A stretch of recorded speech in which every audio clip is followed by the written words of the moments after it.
The sound of my own ribs cracking filled the frozen air as those impossibly long fingers tightened around my chest, and I swear I could hear it whispering my name through teeth that used to belong to my missing coworker. But let me back up. 3 weeks ago, I was just another environmental surveyor with a boring government job, complaining about paperwork and wondering if I'd ever afford that house my girlfriend kept showing me on Zillow. My name's Jake, and I thought the worst thing about winter field work in northern Minnesota was frostbite. I was wrong. The assignment seemed routine enough. A biodiversity survey in the Boundary Waters, checking on wolf populations after reports of unusual animal behavior. Local hunters claimed something was killing deer in ways that didn't match any known predator patterns.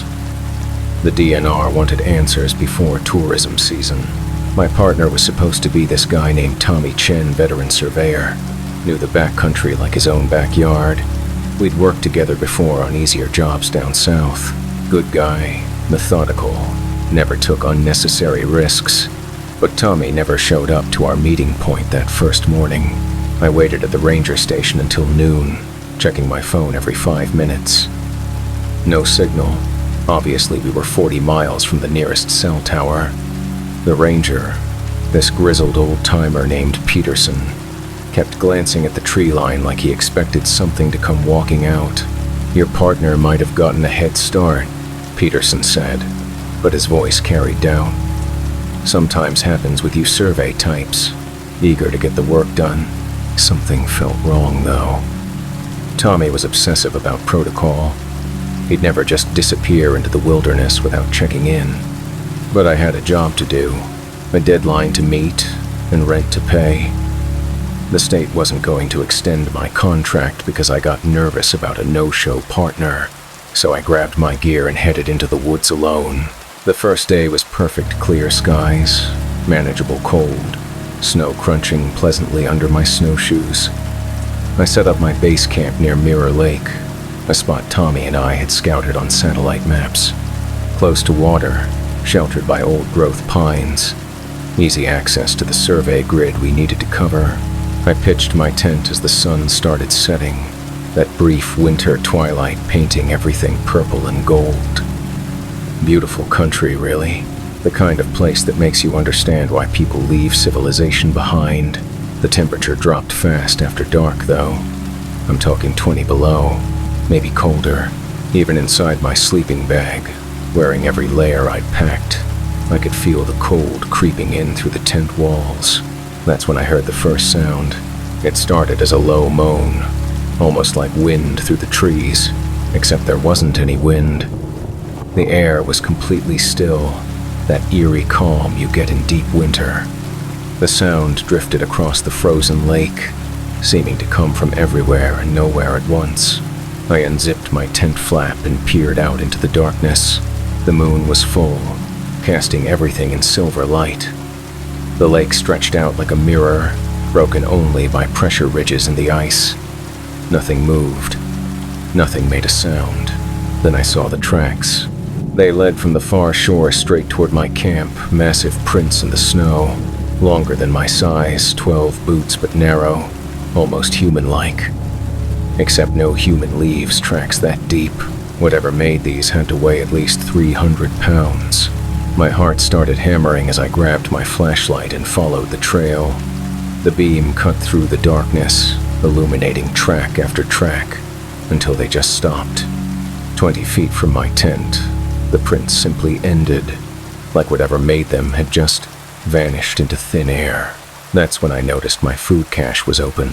I'd hung it properly, 10 feet up a sturdy pine, sealed in bear-proof containers. But the rope was shredded, containers scattered in the snow, and everything inside was gone. Not eaten gone, like something had just swept up every scrap and carried it away. But here's the thing that made my blood freeze. Mixed in with the strange tracks were boot prints I recognized. Tommy's boots. I'd seen that distinctive tread pattern a dozen times on other surveys. The prints led deeper into the forest. I should have hiked back to the ranger station right then. Should have reported Tommy missing and called for a search team. But something about those overlapping tracks, It looked almost like Tommy had been walking alongside whatever made the larger prints. Not running, not struggling, walking. So I followed them. The trail wound through dense pine forest, up ridges and down into valleys I hadn't mapped yet. My flashlight beam danced across the snow, following that bizarre procession of human and other. The further I went, the stranger things became. Trees were stripped of bark in perfect spirals, as if something with massive claws had been sharpening them. Deer bones hung from branches like gruesome ornaments, picked completely clean but arranged with an intelligence that made my skin crawl. And the smell.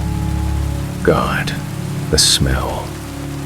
Like spoiled meat mixed with something sweet and cloying. It got stronger with every step. After what felt like hours, I reached a clearing where the moon shone down through a gap in the canopy. And there, in the center, was Tommy's equipment. His backpack, his surveying tools, his sleeping bag, all arranged in a perfect circle around a fire pit filled with ash and bone fragments. But no Tommy. I called his name, my voice echoing off the trees. Nothing answered except the wind that had suddenly picked up, moaning through the pines like something in pain. That's when I saw the cave. It was set back in a rocky outcrop at the far end of the clearing, just a dark mouth in the stone that seemed to swallow my flashlight beam. But I could hear something inside, a rhythmic scratching, like claws on rock, and underneath that, whispering. I crept closer, every instinct screaming at me to run. The whispers grew clearer as I approached the cave entrance, and I realized with growing horror that I could almost make out words. Not English, not any language I recognized, but something that felt ancient and hungry. Then I heard Tommy's voice. "Jake? Jake, is that you?" It came from deep inside the cave, weak and desperate. My partner was alive, but something in his tone made my hands shake as I gripped the flashlight. "Tommy, I'm here, man. I'm coming to get you." I stepped into the cave mouth, my beam cutting through absolute darkness. The walls were covered in scratches, thousands of them, carved deep into the rock in patterns that hurt to look at. And everywhere, bones. Not just animal bones. Human remains scattered like discarded toys. "Hurry, Jake. It's coming back soon." Tommy's voice led me deeper, past chambers filled with rotting meat and pools of something dark that reflected my flashlight like oil. The smell was overwhelming now, making me gag with every breath. I found him in a natural chamber about 50 feet back, huddled against the far wall. But when my light hit him, I almost dropped the flashlight. He was thin, impossibly thin. His clothes hung off him like he'd lost 40 pounds in 3 days. His eyes were huge in his skull, reflecting my light like an animal's. And his teeth were wrong. Too sharp, too many of them. "Jake," he whispered, and his voice had that same hungry quality I'd heard in the whispers. "You came for me. Jesus, Tommy, what happened to you? We need to get out of here right now." But he just smiled, and those 2 sharp teeth glinted in my flashlight beam. "It's too late for leaving, Jake. I've been waiting here, waiting for you to find me, waiting for you to join me." That's when I heard the footsteps behind me. Something massive was entering the cave, moving with deliberate slowness. Each step sent vibrations through the rock floor, and that sweet, sick smell intensified until I could taste it. I spun around, my beam cutting through the darkness, and there it was, 9 feet tall, maybe 10, with arms that hung down past its knees. Its skin was gray-white, stretched tight over prominent ribs and joints. But the face was the worst part. It was almost human, but elongated, with sunken cheeks and lips pulled back in a permanent grimace. Its eyes were completely black, reflecting nothing, and its teeth, rows and rows of yellowed fangs. stained with old blood. But here's what really broke my mind, carved into its forehead, like a brand burned into flesh, was Tommy's initials, T.C. "It's beautiful, isn't it?" Tommy whispered from behind me. "When you're starving, really starving, for weeks and weeks until you'd eat anything, even your own fingers, that's when it comes. That's when it offers you a choice." The creature took another step closer, and I could see its breath misting in the cold air. But it wasn't looking at me with hunger. It was looking at me with recognition. "What choice, Tommy? Die human, or live forever hungry?" The Wendigo, because that's what it was, what Tommy was becoming, reached out with one impossibly long finger and touched my forehead. Its skin was cold as winter itself, and where it touched me, I felt something shift inside my mind. Images flooded in. Endless winters, eternal hunger, the taste of human flesh, the sweet relief of giving in to something deeper than starvation, the joy of finally being full. "Tommy chose 3 days ago," the thing said, and its voice was like wind through dead leaves. He was so hungry, so cold, and now he'll never be either again. I looked back at my partner, former partner, and saw the truth in his changed face. He was smiling now, really smiling, and I could see he meant it. Whatever humanity was left in him was happy. "Join us, Jake," Tommy said. "You can't survive out here alone anyway. The cold will kill you in hours. But this way you'll never die." The Wendigo's finger was still pressed against my forehead, and I could feel my thoughts changing, warping. The hunger was calling to something deep in my brain, something primitive and desperate. And for just a moment, just a split second, it felt like relief. That's when I broke free and ran. I don't remember much about getting out of the cave, just stumbling through darkness, my flashlight dying, the sound of pursuit echoing behind me. When I reached the clearing, I could hear them both calling my name, Tommy's voice mixing with the Wendigo's inhuman growl. I ran through the forest for what felt like hours, branches tearing at my clothes, snow filling my boots. My lungs burned in the cold air, and more than once I thought about just stopping, just giving in, but I kept Tommy's face in my mind, the way his eyes had gone hollow, the way he'd smiled when he talked about eternal hunger.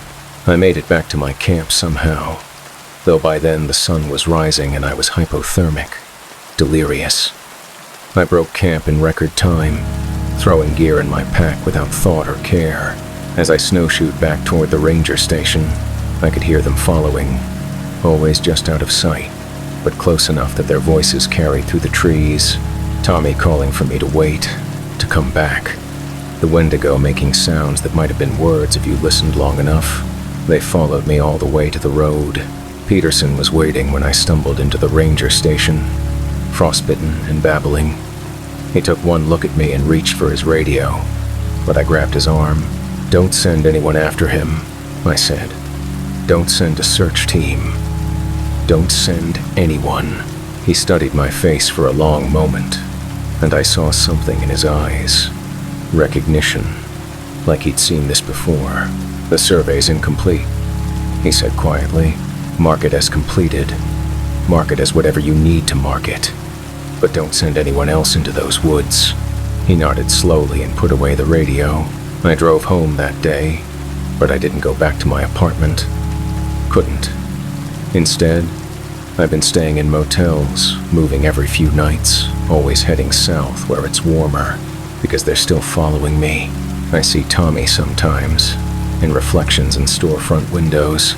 I hear the Wendigo's voice on the wind when I'm filling up at gas stations.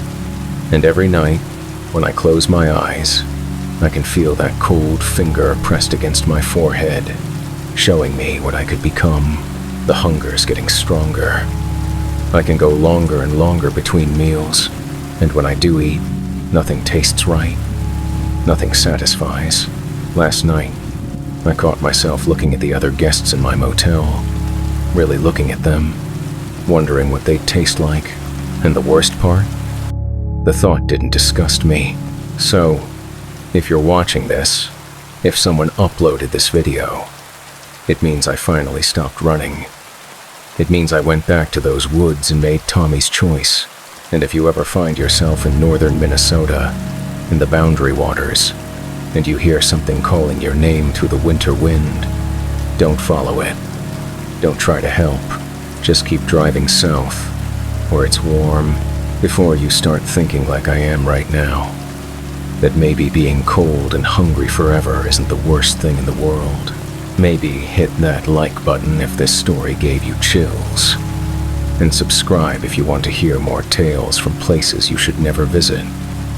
Because trust me, there are worse things in the wilderness than getting lost. There are things that will make sure you're never found. The red eyes were so close I could see my reflection in them. Twin points of terror staring back as those massive wings blocked out the bridge lights. And then I realized it wasn't looking at me, it was looking through me at something much worse behind. But I'm getting ahead of myself. 3 months ago, I was just another structural engineer working for the state of West Virginia, spending my days checking bridge safety reports and wondering if I'd made the right career choice. My name's Sam, and the most exciting thing in my life was arguing with contractors about load specifications. Then the state assigned me to Point Pleasant. If you know anything about that town, you know why that assignment made my stomach drop.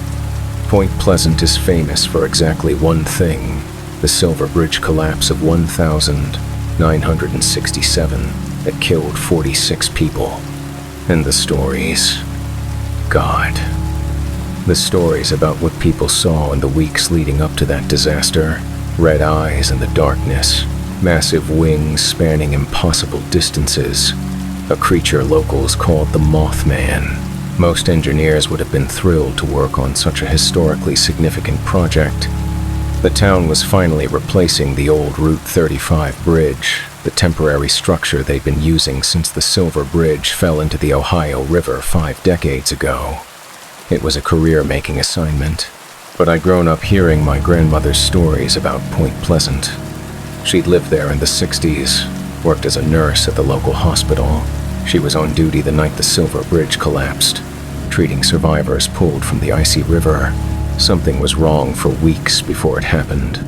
She used to tell me when I was a kid, people seeing things, hearing things, animals acting strange, and those eyes, those red eyes watching from the darkness. I always figured it was just small-town folklore, the kind of stories that grow up around tragedies to make sense of senseless loss. But when my supervisor handed me the Point Pleasant file, Grandma's warnings echoed in my head. Don't go looking for trouble, she'd said the last time we talked about it, right before she passed away 2 years ago. Some things are better left alone. I should have listened. The assignment was straightforward enough on paper. Conduct a comprehensive structural analysis of the new bridge before its official opening. Test load capacity, inspect welds, verify all safety systems. Standard procedure for a project this size, especially given the town's history. I drove down from Charleston on a gray October morning, the kind of day where the sky presses down like a wet blanket. The town looked exactly like I'd imagined, small, tired, clinging to the riverbank like it was afraid of being washed away. Population maybe 4,000, most of the storefronts on Main Street showing their age. But the new bridge was beautiful. It stretched across the Ohio River like something from the future, sleek steel and concrete, LED lighting systems, every modern safety feature you could imagine. A far cry from the old Silver Bridge with its outdated suspension design and fatally flawed eye-bar joints. I checked into the Low Hotel downtown, an old brick building that had probably been elegant once upon a time. The desk clerk, a woman in her 60s with steel gray hair, looked up when I signed the register. "You're the engineer," she said. Not a question. That's right. Here to inspect the new bridge. Her expression darkened. "You be careful out there, especially at night." Is there something I should know about the construction? Safety concerns? She glanced around the empty lobby, then leaned closer. It's not the bridge you need to worry about. It's what doesn't want it there. Before I could ask what she meant, she turned away and busied herself with paperwork, clearly done with the conversation. I settled into my room and spent the rest of the afternoon reviewing the project files. Everything looked perfect on paper, quality materials, experienced contractors, rigorous inspection protocols throughout construction. Whatever the desk clerk was worried about, it wasn't showing up in the documentation. The next morning, I started my assessment. The bridge was even more impressive up close. 8 lanes of traffic capacity, pedestrian walkways on both sides, built to withstand earthquakes, floods, and 100-year storms. The kind of engineering that makes you proud to be in the profession. I spent the first day checking the foundation work, using ground-penetrating radar to verify the integrity of the concrete piers. Everything was textbook perfect. The second day, I moved on to the superstructure, measuring stress points, testing welds, documenting every joint and connection. It was during that second day that I started noticing the birds. They were everywhere, hundreds of crows perched on the bridge cables, more flying in constant circles overhead. Not unusual by itself, but their behavior was wrong. They weren't making any sound. No calling to each other. Just silent, watching, and they were all facing the same direction, looking east toward the hills beyond town. They've been like that for weeks, said a voice behind me. I turned to find a local police officer walking onto the bridge, a tall, thin man in his 50s with tired eyes. His name tag read, Morrison. Officer Morrison, I said, extending my hand. I'm Sam Fletcher, the state engineer. He shook it, but his attention was on the birds. They started gathering about a month ago. Fish and Game says it's unusual but not unheard of. Migration patterns, they think. But you don't think so. Morrison was quiet for a moment, studying my face. You ever heard the stories about this place? My father was a cop here in '67. He was one of the first responders when the Silver Bridge went down. He told me the birds acted just like this in the weeks before the collapse. And other things, too. What kind of other things? Morrison looked around, making sure we were alone on the bridge. The afternoon traffic was light, just a few cars passing every few minutes. Phone calls where no one spoke, but you could hear breathing. Electronics going haywire for no reason. And the sightings. Sightings of what? You know what? A chill ran down my spine despite the warm afternoon sun. The Mothman. Morrison nodded. 3 different people in the last 2 weeks. All credible folks. A bank manager, a school principal, the fire chief. All saying the same thing. Something big watching them from the darkness. Red eyes. Wings. I wanted to laugh it off, but something in his tone stopped me. This wasn't a man prone to fantasy or superstition. This was a cop who'd seen enough of the real world to know the difference between fact and fiction. What do you think it means? I asked. Morrison looked out over the river, its dark water reflecting the cloudy sky like black glass. I think something doesn't want this bridge here, and I think it's getting stronger. That night, I couldn't sleep. I lay in my hotel bed, staring at the ceiling, Morrison's words replaying in my head. Every few minutes, I'd hear a sound from outside, a scratching at the window, footsteps in the alley below, something that might have been wings beating against the building. But when I'd look, nothing was there. Around 2 a.m., I gave up on sleep and decided to go back to the bridge. Night inspections weren't unusual, and I had powerful LED work lights that would let me examine details that might be missed in daylight. Plus, I needed to see for myself if there was anything to Morrison's warnings. The town was dead quiet as I drove through empty streets. No traffic, no pedestrians, most of the windows dark. Even the streetlights seemed dimmer than they should be, casting weak pools of yellow light that didn't quite reach the shadows between.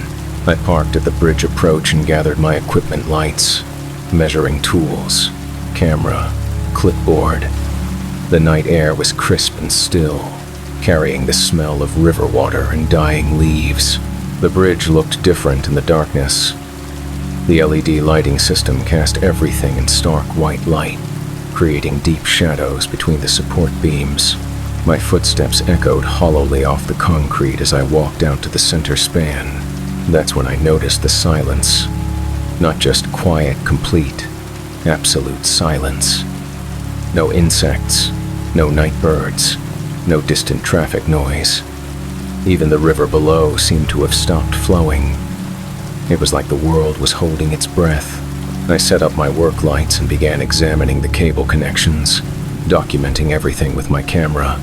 The work helped calm my nerves, gave me something concrete to focus on instead of Morrison's ghost stories. But I couldn't shake the feeling that I was being watched. It started as just a prickle between my shoulder blades, the sensation you get when someone's staring at you from across a crowded room. I'd look up from my work, scan the bridge and the surrounding darkness, see nothing, then go back to my measurements. But the feeling kept getting stronger. After an hour, I was jumping at every shadow, every flicker of my work lights. This was ridiculous. I was a grown man, a trained engineer, letting small-town folklore get under my skin like some kind of amateur ghost hunter. I decided to call it a night. That's when I heard the sound. It was low and rhythmic, like someone beating a massive drum very slowly. But it seemed to come from above, from somewhere high in the sky. I looked up, scanning the darkness beyond the reach of the bridge lights. Nothing. The sound came again, closer this time, and with it, a wind that hadn't been there moments before, a warm, fetid breeze that smelled like decay and old copper. I started packing my equipment, moving faster than I'd intended. Whatever was happening, I wanted to be off this bridge and back in town where there were lights and people and rational explanations for everything. But as I reached for my camera, all the lights went out. Not just my work lights, every light on the bridge, every street light in town, everything. The darkness was so complete I couldn't see my own hands in front of my face. And in that darkness, something moved. I heard at first the sound of air being displaced by something massive, like standing too close to a helicopter, but wrong somehow. The rhythm was off, too slow for mechanical rotation. Then I saw the eyes, 2 points of red light, maybe 10 feet apart, hovering in the darkness above the bridge. They weren't reflecting light, they were generating it, glowing from within like heated coals, and they were looking right at me. I fumbled for my phone, managed to activate the flashlight function. The small beam cut through the darkness, and what I saw made my knees buckle. The thing was enormous, 15 feet tall, maybe more, with a humanoid body covered in dark, matted fur. Its arms were impossibly long, ending in clawed hands that looked capable of crushing a car. But the wings stretched out at least 20 feet in each direction, membranous like a bat's, but somehow wrong. They moved with their own intelligence, flexing and adjusting independent of the body, as if they were separate creatures that had somehow merged with the central form. And the face, God help me, the face almost looked human. A grotesque parody of human features stretched over an alien skull, with those burning red eyes set too far apart and a mouth full of teeth that belonged on a shark. It was the Mothman. Had to be. But seeing it in person, I understood why the witnesses from 67 had struggled to describe it. There weren't words for something that existed so far outside normal experience. The creature tilted its head, studying me with an intelligence that was definitely not animal. When it spoke, its voice was like grinding stone mixed with the whispers of wind through dead trees. You should not be here. I tried to run, but my legs wouldn't obey. Terror had locked my muscles, turned my body into a prison I couldn't escape. All I could do was stand there, phone flashlight shaking in my trembling hand, while this impossible thing loomed over me. The bridge. Must not. Open. Why? I managed to whisper. Those red eyes flared brighter, and I felt heat wash over me like standing too close to a fire. Because what? Waits. Beneath. Hungers. The creature's massive wings beat once, creating a downdraft that nearly knocked me over. In that gust of wind, I caught a glimpse of something even more terrifying than the Mothman itself. The bridge wasn't empty. Shapes moved in the darkness below the roadway, things that climbed through the steel framework with spider-like grace, things with too many limbs and eyes that reflected my phone's light like mirrors. Dozens of them, maybe hundreds, all waiting in the shadows of the new bridge, and they were all looking up at me with the same hungry expression. They have been sleeping, the Mothman continued. Sleeping in the deep places since the first bridge fell. But now you have given them a new path to cross. No, I finally found my voice. What are they? Old things, hungry things, things that feed on despair and terror and the screams of the drowning. The creatures below began to climb higher, moving up the support columns toward the roadway. In my phone's weak light, I could see they weren't entirely physical. Their bodies seemed to shift and flow like smoke, but their claws left real scratches in the steel. "Run," the Mothman said, and for the first time its voice carried something like emotion. "Run, and tell them the bridge must not open." Then it was gone, vanishing into the darkness so completely I might have imagined it. But the things climbing up from below were still there, getting closer with every second. I ran like my life depended on it, because it probably did. Behind me, I could hear inhuman sounds, chittering, hissing, the scrape of claws on concrete. My phone's light bobbed wildly as I sprinted, illuminating brief glimpses of the creatures pursuing me. They moved wrong, like stop-motion animation played too fast. 1 second they'd be 50 feet back, the next they'd be close enough to touch. Only the Mothman's presence seemed to keep them from catching me entirely. I reached my car and fumbled with the keys, hands shaking so badly I dropped them twice. In the rearview mirror, I could see shapes moving on the bridge, dark forms flowing like water across the roadway.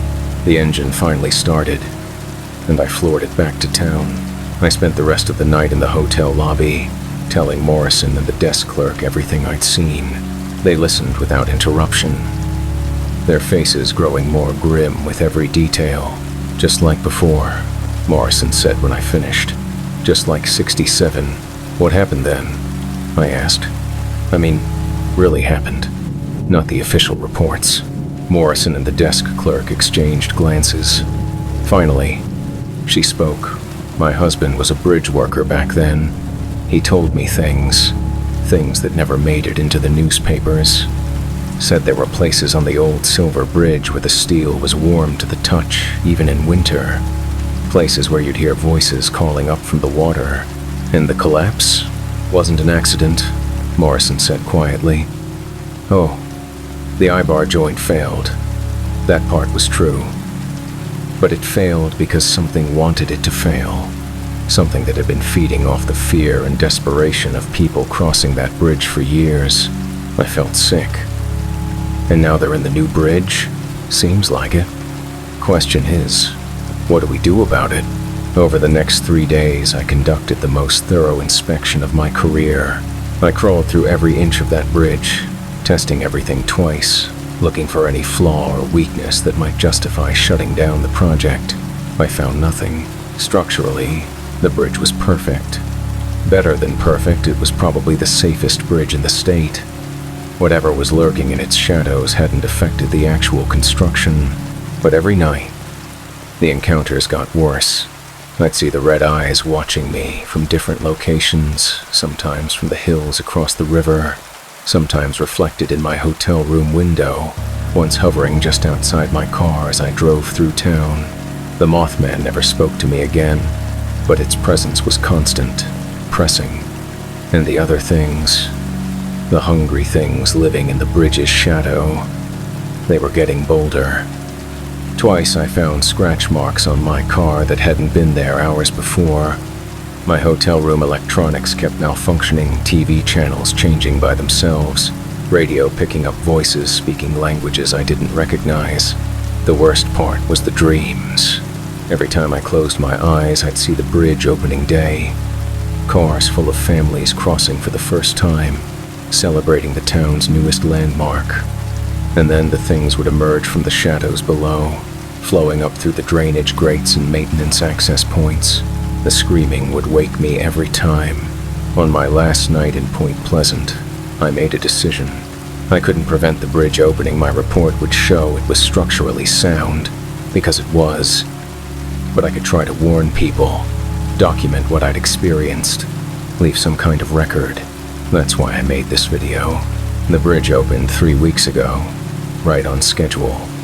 The governor cut the ribbon, local officials made speeches about progress and prosperity, and traffic began flowing across the Ohio River on the most advanced bridge in the state's history. For the first week, everything seemed normal. Then the accidents started. Nothing major at first, single-car crashes where drivers claimed they'd swerved to avoid something in the road, though investigators never found anything. Electronics failures in vehicles crossing the bridge. People reporting feelings of overwhelming dread while driving across. Last week, it escalated. A family from Kentucky called 911 while crossing the bridge, screaming about something climbing onto their car from underneath. The call cut off mid-sentence. When police arrived, they found the family's SUV abandoned in the center span. Doors open. No sign of the occupants. The family hasn't been found. Yesterday, I drove back to Point Pleasant. I had to see for myself. Had to know if my warnings could have made a difference. The bridge looked exactly the same in daylight. Sleek, modern, safe. But as evening approached and the shadows grew longer, I could see them moving in the framework below. More of them than before. Much more. And perched on the highest tower, visible for just a moment before vanishing into the growing darkness, was the Mothman. Watching. Waiting.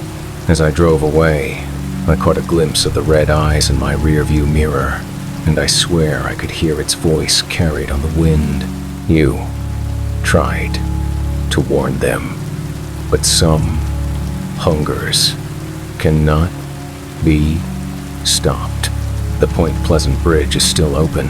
Cars cross it every day, carrying families and workers and travelers who have no idea what waits in the shadows below. But if you're ever driving through West Virginia, if you ever see that beautiful new bridge spanning the Ohio River, maybe take the long way around. Maybe trust your instincts if you feel something watching you from the darkness. And if you see red eyes in your mirrors, don't stop driving until you're miles away from the water. Because some bridges aren't just connections between two places. Sometimes they're feeding grounds. If this story made you check your mirrors tonight, hit that like button and subscribe for more tales from the roads and bridges you should probably avoid. Because out there in the darkness, something is always watching, and it's always hungry. The Mothman tried to warn us. We should have listened. I was staring at my own face in the rearview mirror. Except I was still sitting in the passenger seat, and the thing wearing my skin was the one driving my car down that endless desert highway. Let me start from the beginning, though. My name's Ryan, and 2 months ago I was just another IT guy from Phoenix, burnt out on customer service calls and dreaming about a career change. You know how it is, same cubicle, same complaints about password resets, same drive home through traffic that never seemed to get better. My girlfriend Lisa had been pushing me to take a vacation for months. You need to get out of the city, she kept saying. Clear your head. Remember what life feels like. So when my buddy from college mentioned this photography workshop in Sedona, something about capturing the spiritual energy of the red rocks, I figured why not? I'd always been decent with a camera, and maybe I could turn it into something more than just a hobby. The workshop was scheduled for a long weekend in October. Perfect timing, really. The Arizona heat would be backing off, the tourists would be thinning out, and I had vacation days burning a hole in my schedule. I should have flown. Should have taken the safe, boring 2-hour flight from Phoenix Sky Harbor, but I wanted to drive. Wanted to see the desert, take my time, maybe stop at some of those roadside attractions you always pass but never visit. The workshop didn't start until Friday evening anyway, so I planned to leave Thursday morning, take the scenic route up through the Navajo Nation. Big mistake. The drive started perfectly. Clear blue skies, my playlist humming through the speakers, windows down to let in that crisp October air. I took Highway 87 north out of Phoenix, then caught 260 east toward Show Low.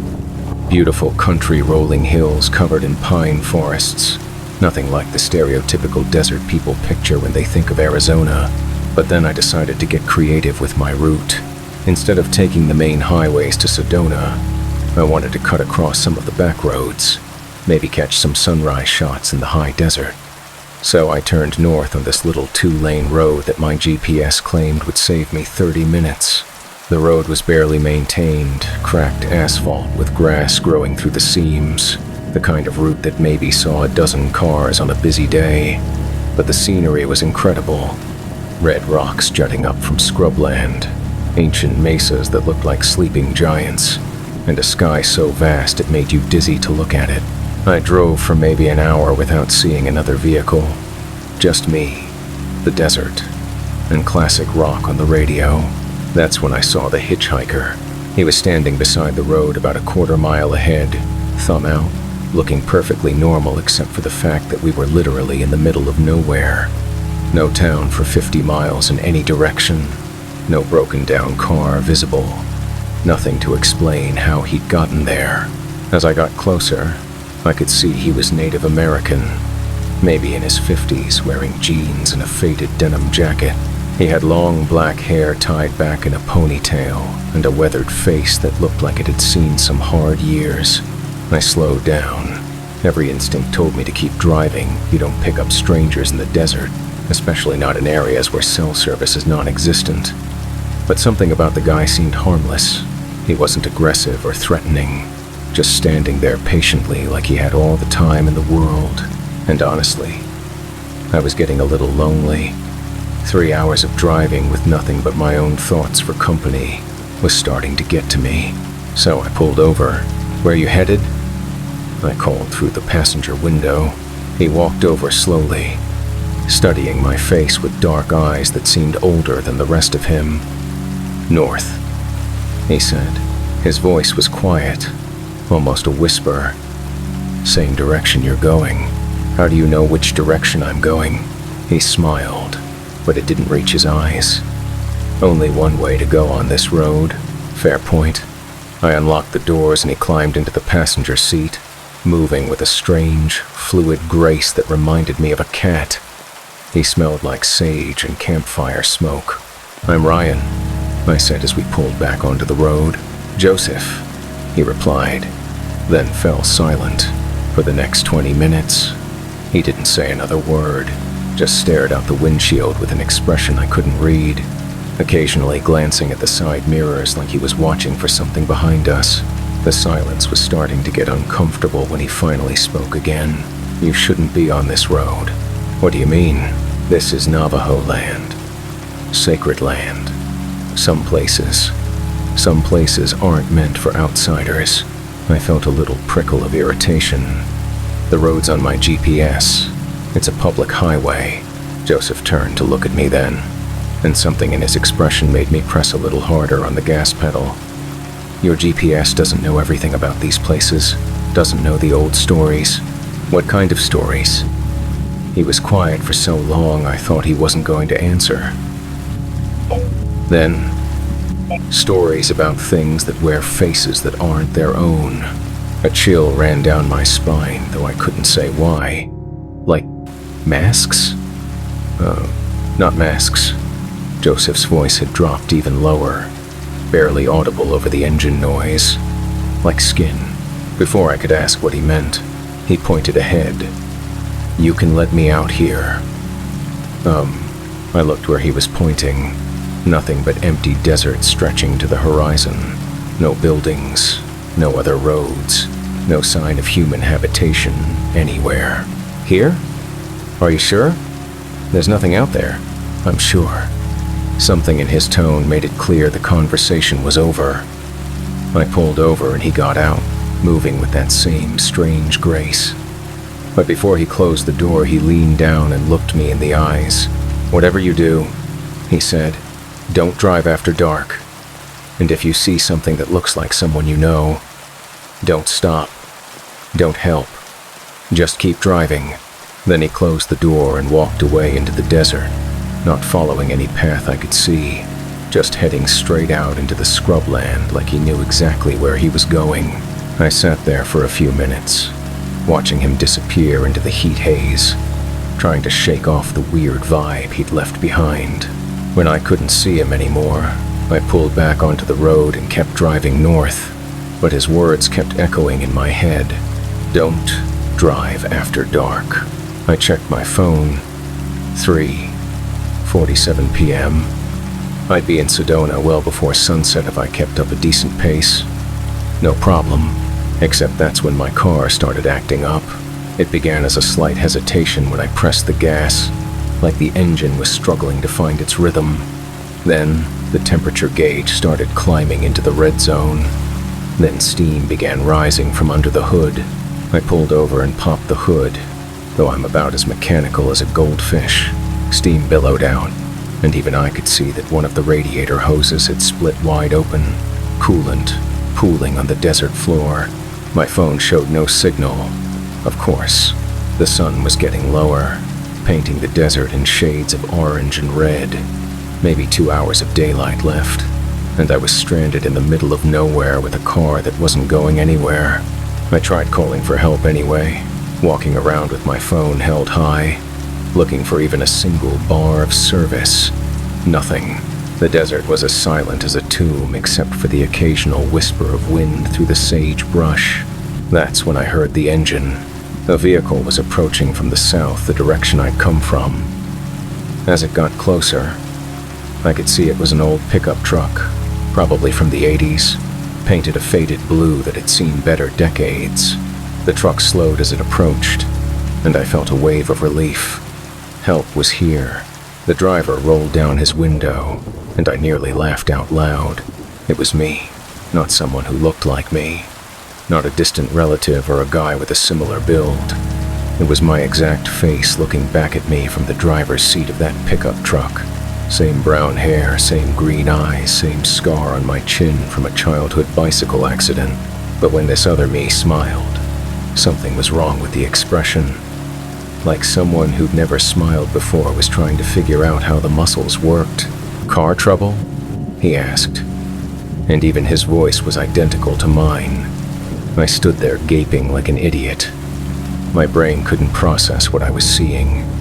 It was like looking in a funhouse mirror, except the reflection was sitting in a different vehicle 30 feet away.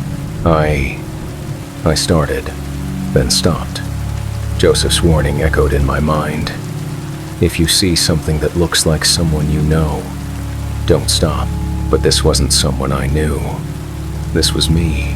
Need a ride? The other Ryan asked, still wearing that wrong smile.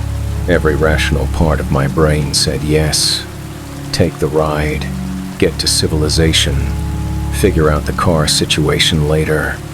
But something deeper, something primal, was screaming at me to run. No, I heard myself say. I'm fine. Help is coming. The fake Ryan's smile faltered for just a second, and in that moment his face looked empty, like a mask with nothing behind it. You sure? It's going to be dark soon. Desert gets cold at night. Dangerous. I said I'm fine. He stared at me for a long moment. and I swear his eyes reflected the last rays of sunlight like an animal's. Then he nodded. "Suit yourself." The truck drove away, heading north. I watched until it disappeared around a bend, then immediately started walking south, back the way I'd come. I didn't care how far it was to the nearest town. I wasn't spending the night out here. I'd walked maybe 2 miles when I heard the engine again. The same blue pickup was coming back, approaching from behind me. I stepped off the road and kept walking, not looking back, hoping it would just pass by. It didn't. The truck pulled up beside me and paced my walking speed. I could feel eyes watching me, but didn't turn to look. "Changed your mind about that ride?" My own voice called out. I kept walking. The truck kept pace. "Come on, Ryan. Don't be stubborn. It's a long way to anywhere." That's when I realized something that made my blood freeze. I'd never told him my name. I started walking faster. The truck stayed right beside me. "You can't walk forever," the fake Ryan said, and now his voice sounded different, hungrier. "Eventually you'll get tired. Eventually you'll need to rest." I broke into a run. The truck's engine roared and it shot ahead, then skidded to a stop sideways across the road, blocking my path. The driver got out, and in the dying light, I could see that his movements weren't quite right. Too fluid, like his joints bent in ways human joints shouldn't. "Now you're just being rude," he said, walking toward me. I turned and ran into the desert. Behind me, I heard laughter that sounded exactly like my own, except no human throat should be able to make sounds that cold. I ran through sagebrush and over rocks, stumbling in the darkness, my city boy lungs burning in the thin air. Behind me, I could hear pursuit, not footsteps exactly, but something moving through the scrub, keeping pace without effort. And then I heard my own voice calling out from multiple directions. "Ryan, where are you going? Ryan, you can't hide forever. Ryan, I just want to help." The voices were coming from everywhere ahead, behind, to both sides. Like a whole pack of mez were surrounding me in the darkness. I stumbled into a wash, a dry creek bed carved deep into the desert floor, and pressed myself against the bank. My heart was hammering so hard I was sure anything out there could hear it. The voices kept calling, but they seemed to be moving away, searching in different directions. I waited in that wash until dawn, shivering in the cold, jumping at every sound. When the sun finally came up, I climbed out and looked around. No sign of the pickup truck, no tracks in the sand except my own panicked footprints from the night before. I walked back to the road and found my car exactly where I'd left it. But when I popped the hood, the radiator hose was fine. No split, no leak, no sign of any problem. The engine started on the first try.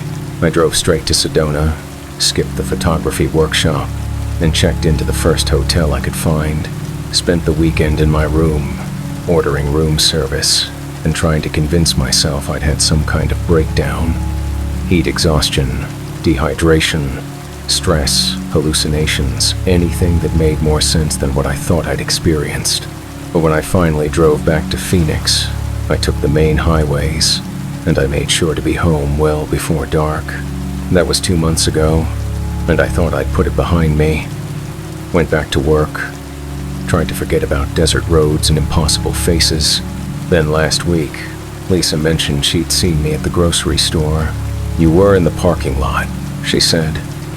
"I called your name, but you didn't answer. Just got in your car and drove away. It was weird you looked right at me but didn't seem to recognize me."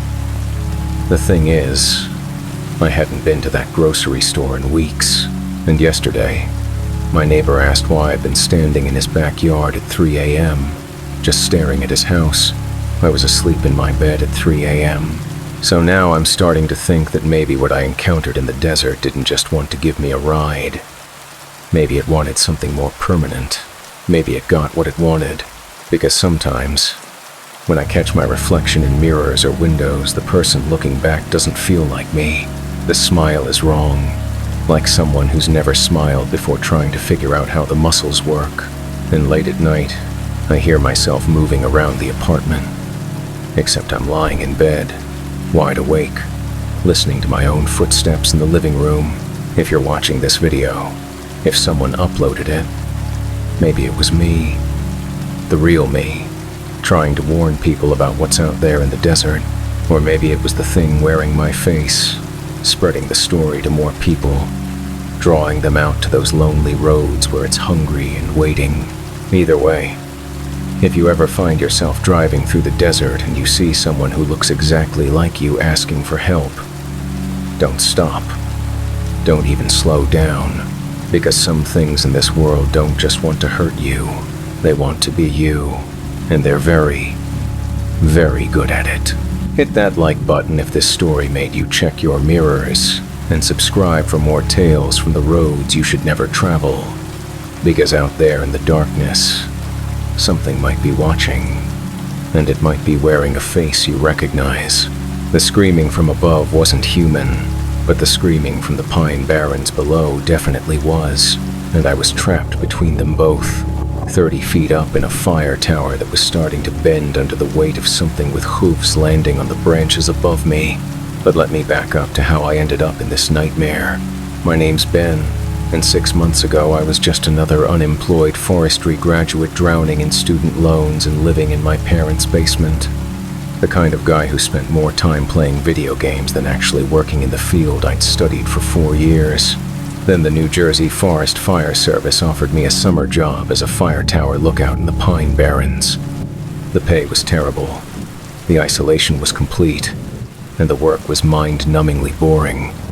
But it was outdoors, it was forestry related, and it would get me out of my childhood bedroom.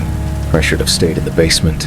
The Pine Barrens cover over 1 million acres of southern New Jersey, a vast wilderness of pine forests, cedar swamps, and cranberry bogs that most people drive through without really seeing. To outsiders, it looks like empty wasteland, but locals know better. The Pinelands have always been different. My supervisor, a grizzled old-timer named Frank Kowalski, gave me the orientation on my first day. He'd been working these forests for 30 years and looked like he'd seen things that aged him beyond his years. "Your job is simple," he said as we drove the dirt roads deeper into the barrens. "Watch for smoke during the day, radio in your observations every 4 hours, maintain the equipment. Fire season's been quiet so far, so you'll mostly be dealing with boredom." He pulled up to my assigned tower, Tower 7, a 90-foot steel structure rising above the canopy like a metal tree.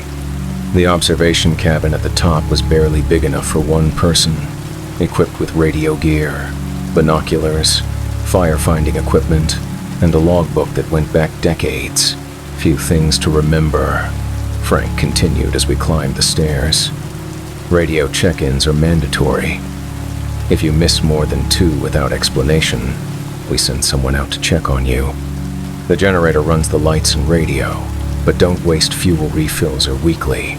And he paused at the cabin door, his expression darkening. "Don't go wandering around at night, especially during a full moon." "Why? What's out there?" Frank studied my face for a long moment, like he was deciding how much to tell me. "The Pine Barrens have been home to unusual wildlife for a long time. Most of it's harmless, but some of it isn't." "You mean like bears? Coyotes?"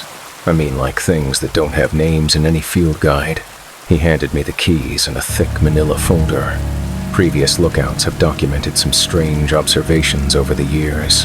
Atmospheric anomalies, unusual animal behavior, unexplained sounds. It's all in the files. Read them when you get settled. "Frank, you're starting to freak me out here." His smile was grim. "Good. Means you might live through the summer." That first week was exactly as boring as advertised. I'd climb the tower at dawn, scan the horizon for smoke, log weather conditions, and spend the rest of the day reading or playing games on my phone when I could get signal.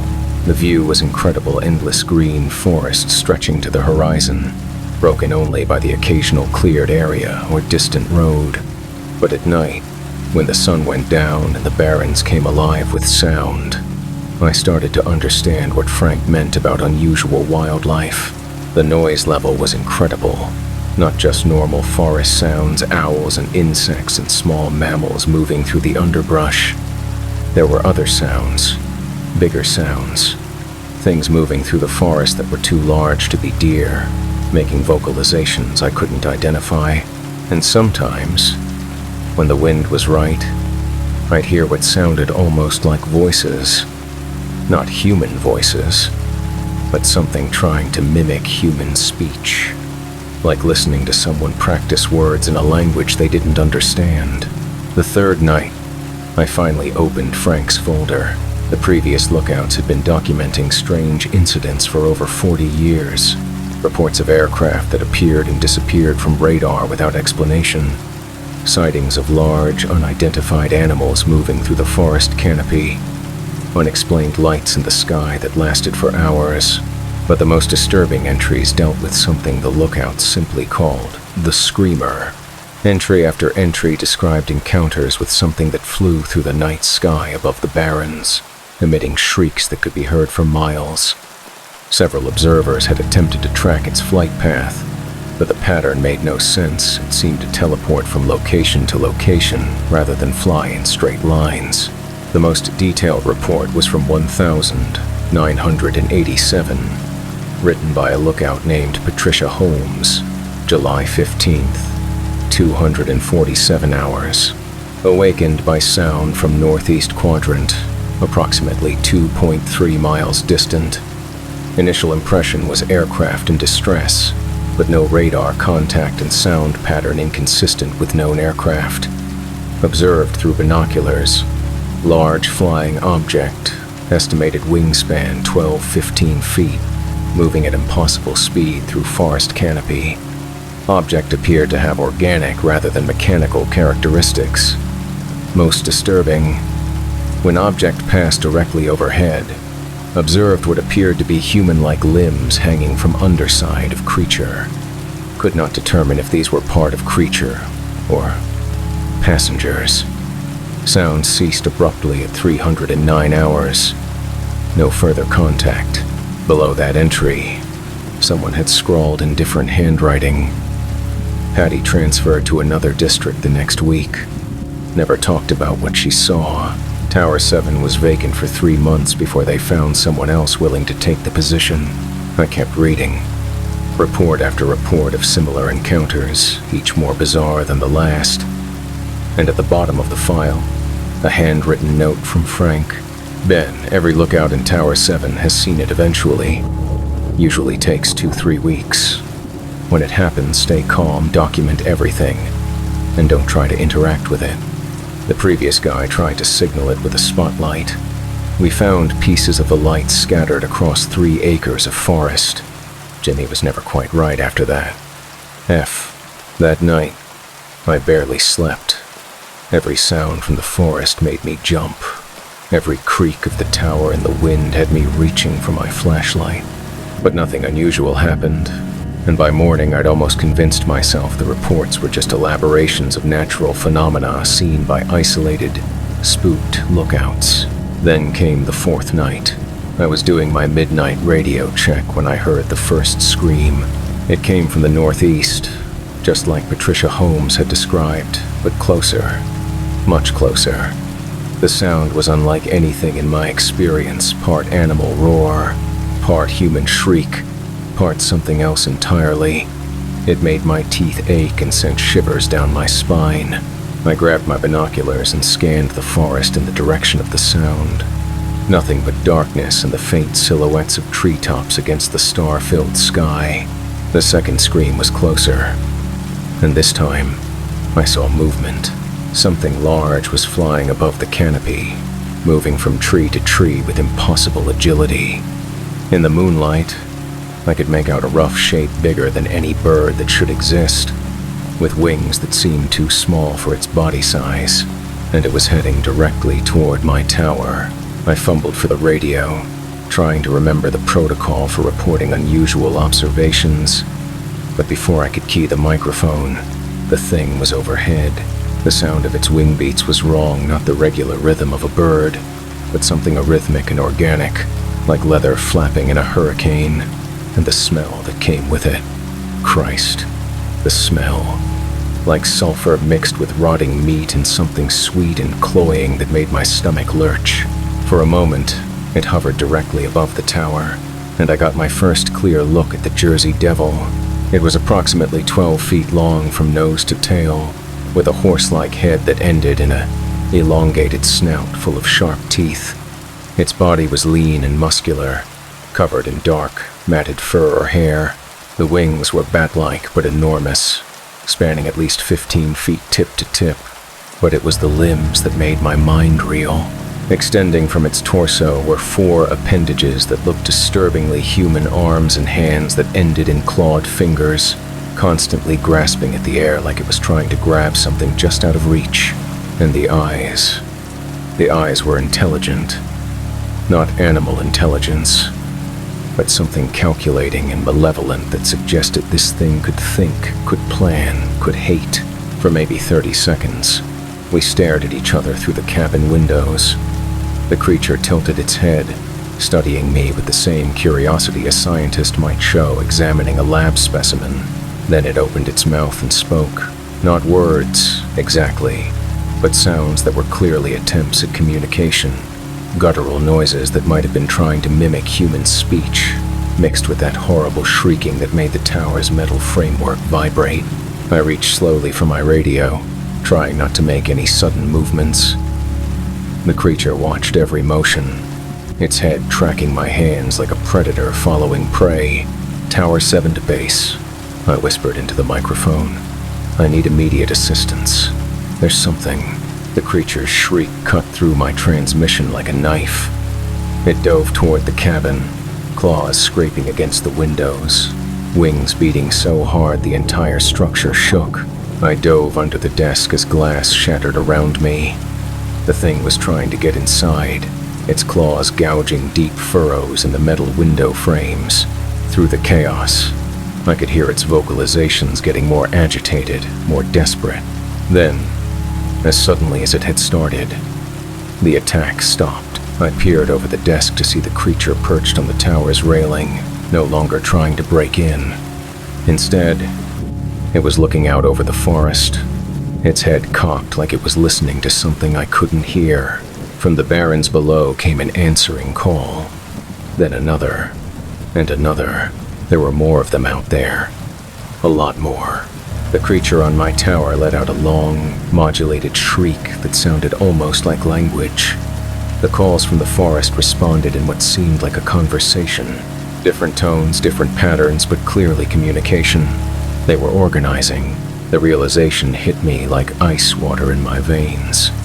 Whatever these things were, they weren't just animals acting on instinct. They were coordinating, planning something. The creature outside turned back to me, and I swear I saw something like amusement in those intelligent eyes. Then it launched itself into the night sky and disappeared into the darkness. But the calls from the forest continued, growing closer, multiplying. I tried the radio again, but got only static. Either the creature had damaged the antenna, or something was jamming the signal. My cell phone showed no service, which wasn't unusual in the deep barrens, but felt ominous given the circumstances. For the next hour, I listened to the sounds of things moving through the forest below. Large things, traveling in coordinated groups, circling the tower at various distances. Occasionally, I'd catch a glimpse of glowing eyes reflecting my flashlight beam, but they stayed just beyond the edge of visibility. Then the real nightmare began. It started with human voices calling from the forest. Not the creatures trying to mimic speech, actual human voices. Clear as day. "Help us. Please, someone help. We're trapped down here." The voices were coming from multiple directions. Men and women, all sounding desperate and terrified. Every instinct told me to climb down and help. To do something. Anything. To assist people in distress. But I remembered Frank's warnings about not leaving the tower at night. and something about the voices bothered me. They were too clear, too perfectly articulated, like actors reading from a script rather than people in genuine panic. "Up here," I called down. "I'm in the fire tower. Can you see my light?" The voices stopped immediately. Complete silence from the forest. So abrupt it was almost deafening. Then, laughter. Human laughter. But wrong somehow. Too many voices laughing at once. The sound echoing off the trees until it seemed to come from everywhere at once. And underneath the laughter, I could hear the creatures calling to each other again. Those guttural, shrieking vocalizations that suggested intelligence and malice in equal measure. They were using the human voices as bait, mimicking distress calls to draw people out of safety and into the forest where? What? What did they want with humans? I didn't have to wait long to find out. Around 3 a.m., the forest erupted in genuine human screams. Not the fake distress calls from earlier, but real terror, real agony. Someone was out there, being hunted through the barrens by things that shouldn't exist. I trained my binoculars on the forest and swept the area systematically, trying to locate the source of the screaming. In the distance, maybe half a mile northeast, I caught glimpses of flashlight beams cutting through the darkness, moving erratically through the trees. Campers, probably. Or maybe teenagers who'd come out to party in the woods and stumbled into something beyond their worst nightmares. The flashlight beams were moving toward my tower, the screaming getting closer. And behind the humans, keeping pace through the canopy, I could see darker shapes flowing from tree to tree like liquid shadow. Tower 7 to any station, I broadcast desperately. Mayday, Mayday. Multiple people under attack in Sector 7 Alpha. Need immediate assistance, search and rescue. Whatever you can send. Nothing but static. The flashlights were close now, maybe a quarter-mile away. I could make out individual voices among the screaming, a man shouting directions, a woman calling someone's name, younger voices that might have been teenagers, and behind them, the sound of wing beats. Lots of wing beats. The first creature burst from the tree line about 200 yards from my tower, carrying something in its claws. In my binoculars, I could see it was human, a person struggling weakly in the creature's grasp, too far away and too dark to make out details. The thing landed on a tall pine and began making those guttural vocalizations again. Within seconds, more creatures emerged from the forest, some carrying human victims, others empty-handed but clearly part of the hunting pack. They were bringing their prey to a central location, using the clearing around my tower as some kind of feeding ground. The flashlights had stopped moving. The screaming had changed from terror to agony, and in my binoculars, I could see things happening in the darkness below that made me wish I'd never taken this job. The creatures were taking turns, coordinating their feeding, sharing their victims, displaying a level of organization that suggested this wasn't random predation. This was ritual, ceremony, and they knew I was watching. Several of the creatures looked up at my tower while they fed. Some even seemed to be posing, making sure I had a clear view of their activities, like they wanted me to witness what they were capable of. Then one of them launched itself into the air and landed on the tower platform, just below my cabin. It was larger than the first one I'd encountered, maybe 14 feet long, with scars across its face and chest that suggested it was older, more experienced. When it looked at me through the broken windows, I saw something like intelligence in its eyes. Ancient intelligence, and malice that went deeper than simple hunger. It began to climb. The tower swayed under its weight as it worked its way up the steel framework. I could hear its claws scraping against the metal, its wings beating to maintain balance. In less than a minute, it would be at my level. I grabbed the emergency flare gun from the supply cabinet and positioned myself as far from the windows as possible. If this thing wanted me, it was going to have to come through the doorway, and I'd have one chance to stop it. The creature's head appeared in the doorway, that horse-like skull with its mouth full of sharp teeth. Up close, I could see that its face was partially human. Not entirely, but enough to be deeply unsettling. Like someone had tried to cross a person with a horse and a bat, creating something that belonged in no natural order. It studied me for a long moment, tilting its head like a curious dog. Then it began to speak, not the guttural approximations of speech I'd heard before, but actual words, broken, heavily accented, but unmistakably English.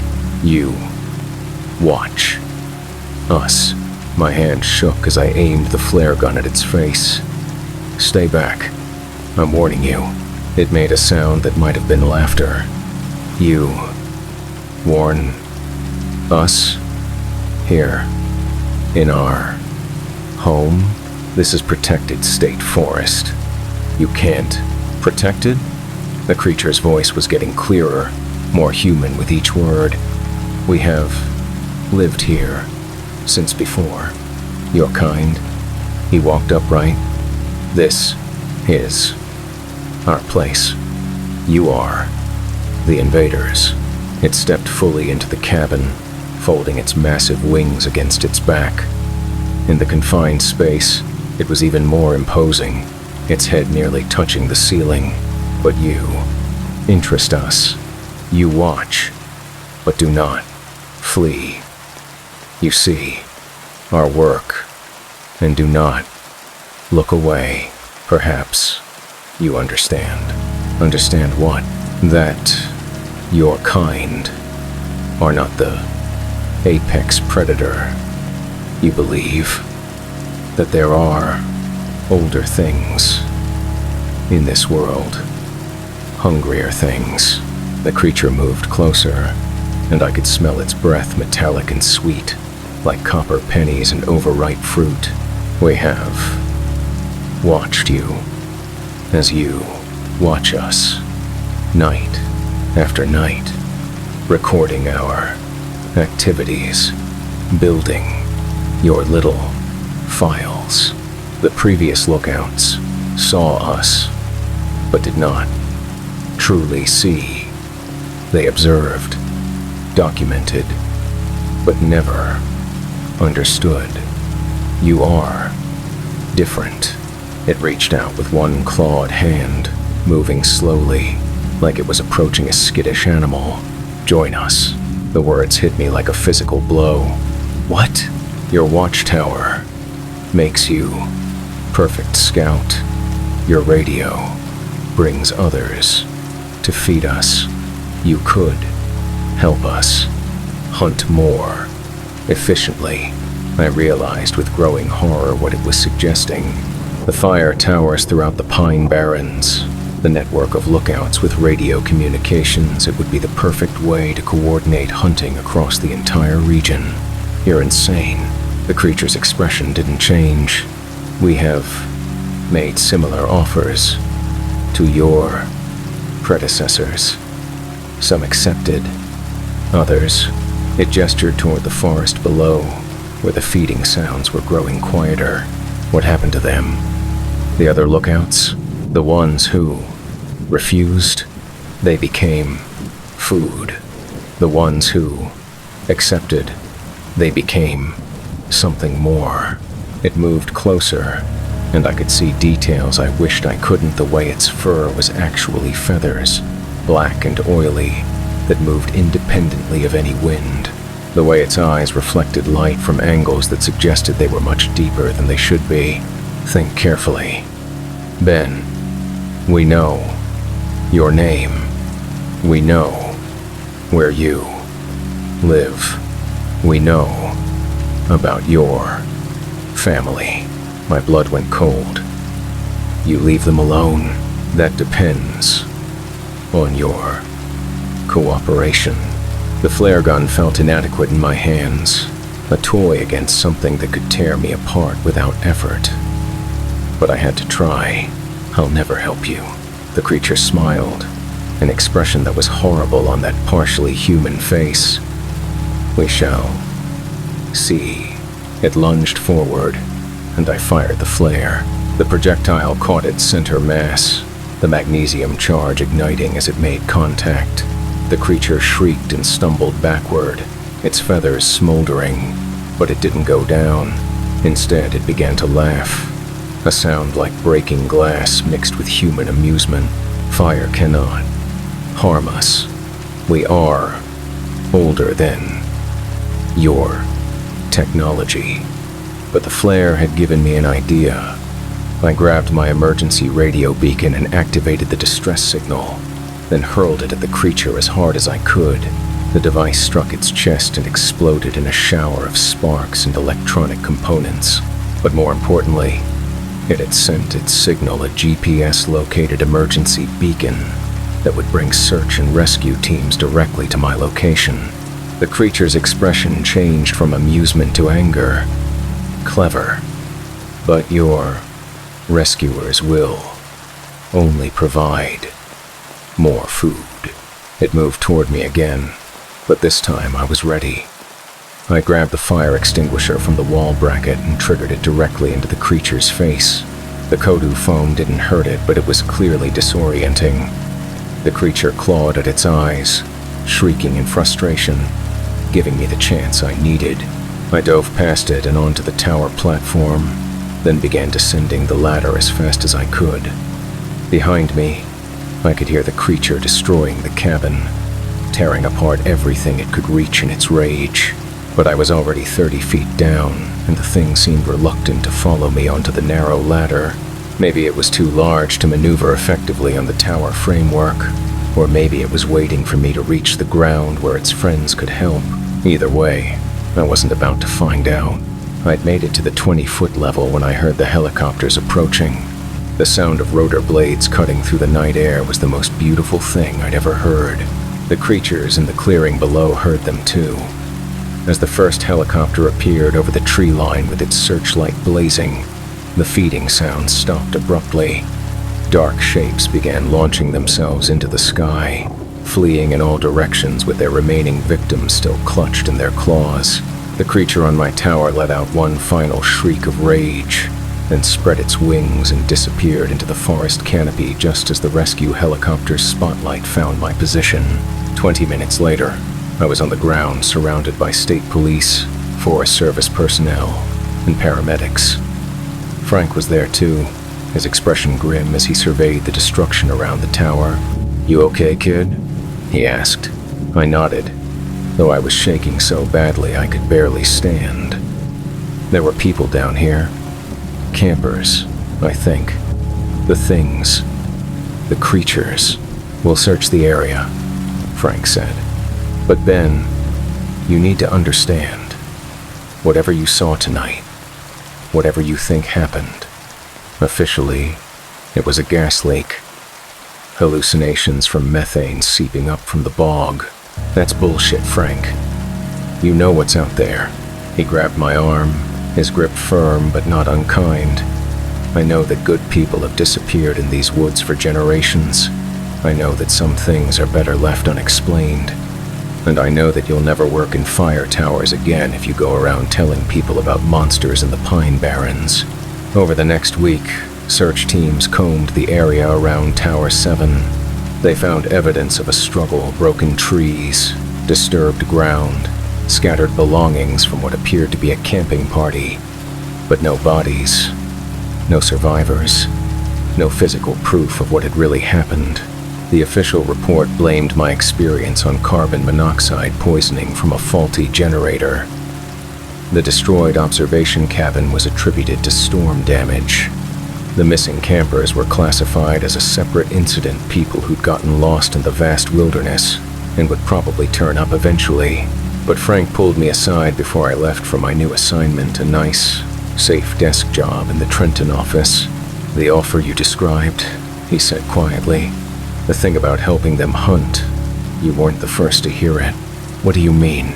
"Tower 3 hasn't reported in for 2 weeks. When we sent a team to check, they found the lookout's post abandoned. But his logs showed that he'd been tracking and reporting the movements of hikers and campers in his sector, like he was feeding information to something." A chill ran down my spine. You think he accepted? Frank's expression was answer enough. That was 3 months ago. I've been working my desk job, processing paperwork, trying to forget what I saw in the Pine Barrens. But every few weeks, I get reports that make my blood freeze. Missing persons in the Pine Barrens area, unexplained aircraft sightings, and most disturbing of all, reports from other fire towers throughout New Jersey of unusual coordination in missing person cases. Last week, I received a package with no return address. Inside was a photograph taken from what looked like a fire tower observation deck. The image showed a group of hikers setting up camp in a clearing, completely unaware they were being watched. On the back, someone had written in careful block letters, "Thank you for the suggestion about the radio network. It's working perfectly. A friend." I tried to trace the package, but it was mailed from a post office box that doesn't exist. When I called the postal service, they had no record of it ever being sent, but I know where it came from, and I know what it means. The Jersey Devil isn't just one creature. It's a species, an ecosystem of predators that have been hunting in the Pine Barrens for centuries, and now they're expanding their operations, using human technology to coordinate their hunts across the entire state. I should report it. Should tell someone in authority what's really happening out there, but who would believe me? And more importantly, what if the offer they made me wasn't unique? What if other people in positions of authority have received similar propositions? What if some of them have accepted? So I'm making this video instead. As a warning, maybe.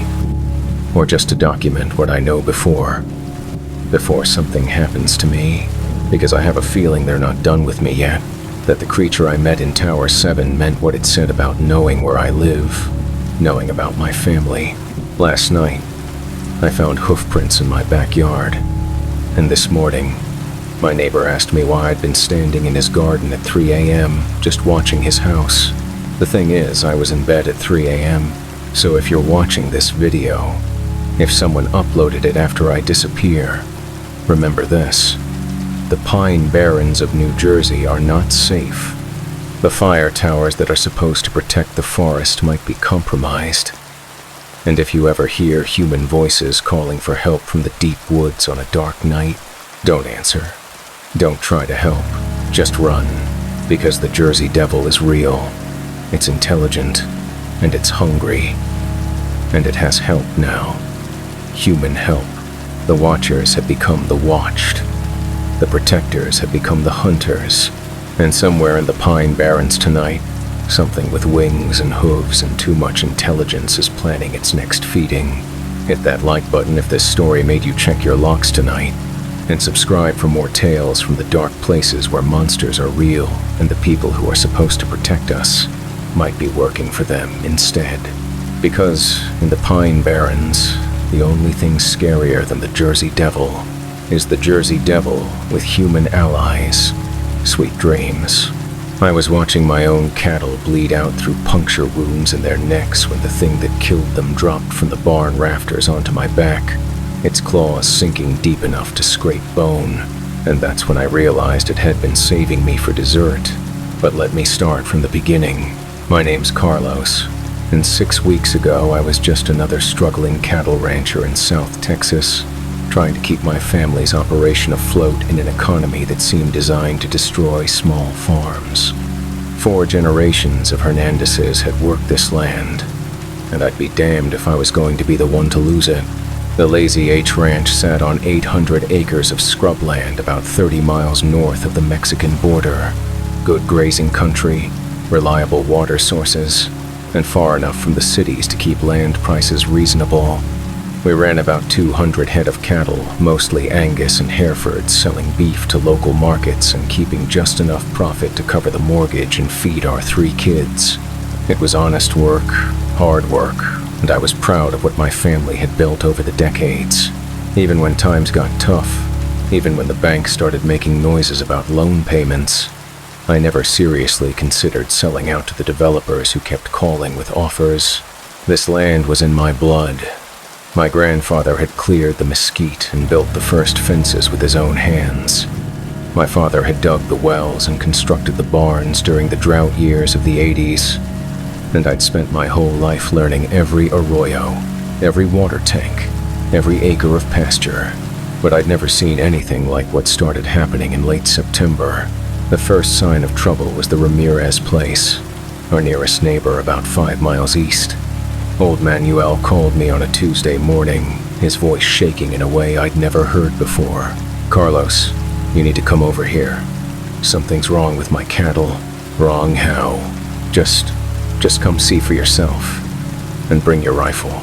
When I arrived at Manuel's ranch, I found him standing in his main pasture with a look of complete bewilderment on his weathered face.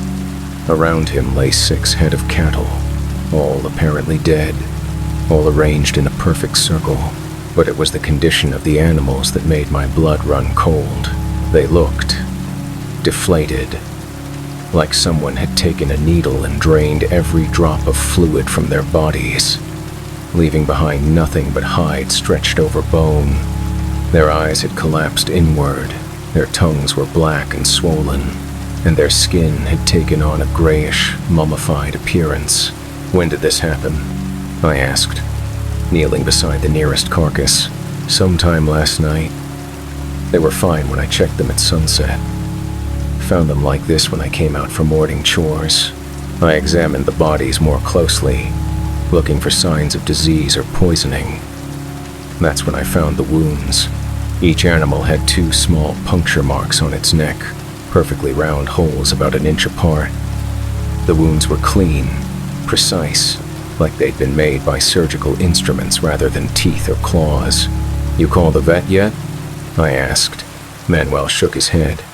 "Called you first. Didn't know who else to trust with something like this." We spent the next hour documenting everything, taking pictures, checking the surrounding area for tracks or signs of whatever had done this. But the ground was hard-packed calichy that didn't hold prints well, and there were no obvious clues about what kind of predator could drain 6 full-grown cattle in a single night. "Coyotes?" I suggested, though I'd never heard of coyotes attacking healthy adult cattle, let alone killing them in such a bizarre manner. "Coyotes don't drink blood," Manuel replied, "and they sure as hell don't arrange their kills in geometric patterns." He was right. The circle formation was too precise to be accidental, like whatever did this had intelligence behind its actions. We called the county extension agent, who sent out a livestock specialist that afternoon. Dr.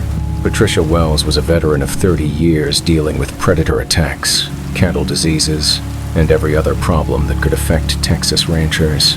But she'd never seen anything like Manuel's dead cattle. "The blood loss is complete," she said after examining the carcasses. "I mean, completely complete. These animals don't have a drop of fluid left in their entire circulatory systems." "What could do that?" Dr. Wells shook her head. "Nothing I know of. Even the most efficient predators leave some blood behind. This is like they were processed by industrial vacuum equipment." She took samples for testing and promised to send her report within a week, but I could see in her eyes that she was as baffled as the rest of us. That night, I made sure to check my own herd extra carefully before heading to bed. All 200 animals were accounted for, grazing peacefully in the pastures closest to the house. I even posted my oldest boy, Miguel, on watch duty with a walkie-talkie and strict instructions to call if anything seemed unusual. The attacks hit us 3 days later. Miguel's screaming over the radio woke me at 2:30 a.m. Not words, just raw, primal terror that had my blood pumping before I was fully conscious. Miguel, what's wrong?" Static. Then his voice, high and shaky. "Dad, there's something in the north pasture. Something big. The cattle are. Oh God, Dad, you need to get out here now." I grabbed my rifle and spotlight, yelling for my wife Rosa to call the sheriff while I jumped in the pickup and raced toward the north pasture. The truck's headlights cut through the darkness, illuminating familiar landmarks that suddenly seemed alien and threatening. I found Miguel crouched behind the water tank, shaking like a leaf. His flashlight lay broken beside him, and there were deep scratches in the metal tank that looked like claw marks. What happened? I asked, scanning the area with my spotlight. It was. I don't know what it was, Dad. About the size of a large dog, maybe, but it moved wrong, like it was part kangaroo or something. It could jump incredible distances. Where is it now? Miguel pointed toward the center of the pasture. Over there. It was feeding. My spotlight beam swept across the pasture and found them. 12 head of cattle, arranged in 2 perfect rows, all showing the same deflated appearance I'd seen at Manuel's place.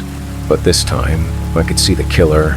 The creature was crouched over the last cow in the line, and when my light hit it, it raised its head and looked directly at me, with eyes that glowed like red coals in the darkness. It was unlike anything I'd ever seen. About 4 feet tall when crouching, with grayish-green skin that looked almost reptilian. Its head was oval-shaped and too large for its body, with enormous black eyes and a mouth full of needle-sharp teeth. But it was the way it moved that really disturbed me. When it saw my light, it didn't run like a normal animal would.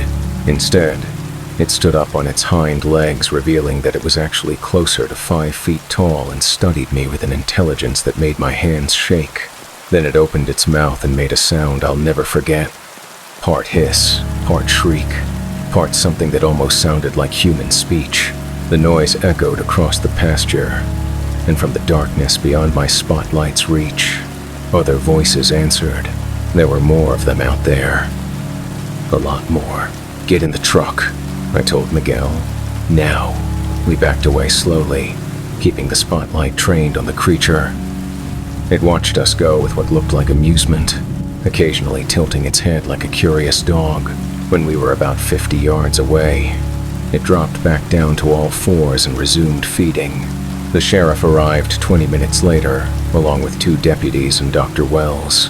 By then, the creatures were gone, leaving behind only the drained cattle and an overwhelming smell of sulfur that hung in the air like fog. Jesus Christ, Sheriff Martinez whispered as he examined the carnage. What the hell did this? Dr. Wells was taking photographs, her face pale in the camera flash. The puncture wounds are identical to what we found at the Ramirez place. Same spacing, same depth, same precise placement. But what kind of animal? I don't think it's an animal, she interrupted. At least, not any animal I've studied. The feeding behavior is too systematic, too intelligent. Over the next week, similar attacks hit 3 more ranches in the county. Always at night, always targeting cattle, always leaving behind the same drained corpses arranged in geometric patterns. The media picked up the story, and suddenly our quiet corner of South Texas was invaded by reporters, cryptozoologists, and curiosity seekers, all claiming they knew what was responsible for the killings. Chupacabra, said a professor from UT Austin who showed up with a film crew. Literally, goat sucker, in Spanish. There have been similar reports throughout Latin America for decades. Bullshit, replied Sheriff Martinez. This is some kind of cult activity. Satanic ritual killings designed to look like monster attacks. But I knew better. I'd seen the thing with my own eyes, watched it move with predatory grace that belonged to no human cult. Whatever was killing our cattle was real, intelligent, and getting bolder with each attack. The proof came during the 4th week, when the creatures made their first mistake. They attacked during a full moon, giving us enough light to see them clearly. I was doing night patrol with my brother-in-law, Eduardo, both of us armed with rifles and night vision equipment we'd borrowed from Eduardo's military contacts. We'd been taking shifts every night since the attack started, determined to protect what was left of our herds. Around midnight, we spotted movement in the south pasture, dark shapes flowing across the landscape with impossible speed and agility. There, Eduardo whispered, pointing toward a group of cattle clustered near the fence line. 3 of them, maybe 4. Through the night vision scope, I could see them clearly. Bipedal creatures about 5 feet tall, with reptilian skin and oversized heads. They moved in coordinated fashion, surrounding the cattle with military precision. "Take the one on the left," I whispered. "I'll go for the leader." We fired simultaneously. Both shots hit center mass, the .36 rounds impacting with enough force to drop a deer instantly. The creatures didn't even flinch. Instead, they turned toward our position and let out that horrible shrieking sound I'd heard before. Within seconds, answering calls came from all directions: the pastures, the barn, the equipment shed. Even from above in the darkness, we were surrounded. "Run," Eduardo said, his voice tight with fear. Back to the house. Now. We ran across open ground with those things pursuing us from multiple directions. They moved in bounding leaps that covered 20 feet at a time, their red eyes visible even without night vision equipment. I made it to the porch, but Eduardo didn't. Something hit him from behind when he was maybe 10 yards from safety, driving him to the ground with bone-crushing force. In the light from the porch, I could see the creature that had tackled him larger than the others, with spines running along its back and claws that looked designed for both climbing and killing. Eduardo screamed as those claws raked across his back, tearing through his jacket and into the flesh beneath. Blood began flowing immediately. But instead of continuing the attack, the creature did something that made my blood freeze. It began to feed. Not eating, exactly. Feeding. Those needle-sharp teeth found the puncture points on Eduardo's neck, and I watched in horror as my brother-in-law's body began to deflate like a balloon losing air. "Eduardo!" I raised my rifle, but other creatures were approaching the porch now, cutting off any chance of rescue. That's when Rosa opened fire from the kitchen window. My wife had been a competitive shooter in college, and she hadn't lost her touch. The shotgun blasts scattered the creatures momentarily, giving me the opening I needed to drag Eduardo toward the house, but it was too late. By the time I reached him, Eduardo looked like the cattle drained, mummified, barely recognizable as the man I'd known for 15 years. The creatures retreated when the sheriff's patrol cars arrived, their sirens wailing across the night landscape. But I knew they'd be back, and next time, they'd be ready for our tactics. Sheriff Martinez took one look at Eduardo's body and made a decision that probably saved our lives. "Pack your bags," he told Rosa and me. "All of you. Tonight, this is our home." Rosa protested. "Our livelihood. We can't just..." "Ma'am, with all due respect, your livelihood won't matter if you're dead.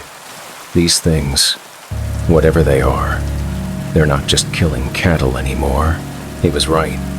3 families had already abandoned their ranches and moved to town. 2 more were packing up. The creatures were systematically driving human beings out of their territory, but I couldn't leave. This ranch was 4 generations of my family's blood, sweat, and dreams. If I ran now, the creatures would win, and everything my grandfather had built would be lost. "Give us one more night," I told Martinez. "If we can't stop them, we'll go." Martinez looked like he wanted to argue, but he knew how stubborn ranchers could be. "One night. But I'm posting deputies on the road, and at the first sign of trouble, we're coming in." That night, Rosa and the kids went to stay with her sister in town. I remained alone on the ranch with enough firepower to outfit a small army rifles, shotguns, handguns, even some military-grade equipment Eduardo had procured through his contacts. If the creatures wanted the Lazy H Ranch, they were going to have to come through me. They came just after midnight, not the small hunting packs I'd seen before, but what looked like their entire population. Dozens of them flowing across the landscape like a gray-green tide, converging on the ranch buildings from all directions. I positioned myself in the barn loft with clear sight lines in every direction. When the first wave reached the fence line, I opened fire. The bullets had no visible effect. The creatures absorbed rifle rounds like they were made of rubber, continuing their advance without even slowing down. That's when I realized the horrible truth. These things weren't just resistant to conventional weapons, they were learning from each encounter, adapting their tactics, becoming more dangerous with every confrontation. The first creature reached the barn and began climbing the exterior wall with spider-like agility. I could hear its claws scraping against the wood, feel the vibrations through the building's frame. Others were approaching from different angles, coordinating their assault like military professionals. Whatever these things were, they possessed intelligence that rivaled human strategic thinking. The lead creature appeared at the loft opening, its red eyes glowing in the darkness. Up close, I could see details that made my mind reel. The skin wasn't just reptilian, it was scaled in patterns that seemed to shift and change as I watched. And the teeth, God, those needle-sharp fangs that had drained Eduardo's life away in minutes. It studied me for a long moment, tilting its oversized head like it was trying to understand something. Then it spoke, not the shrieking vocalizations I'd heard before, but actual words. Broken, heavily accented, but unmistakably human language. You stay when others run. My rifle was trained on its center mass, finger on the trigger, but something about its tone made me hesitate. "This is my land," I said. The creature made a sound that might have been laughter. "Land belongs to those who can hold it." "Then I guess we have a problem." "No problem." Its voice was getting clearer, more confident with each word. "You give us what we need. We leave your cattle alone." "What do you need?" The creature's smile revealed rows of those horrifying fangs. "Fresh blood. Human blood. Much more nutritious than cattle." The implication hit me like a physical blow. "You want me to feed you people, not people. Criminals. Trespassers.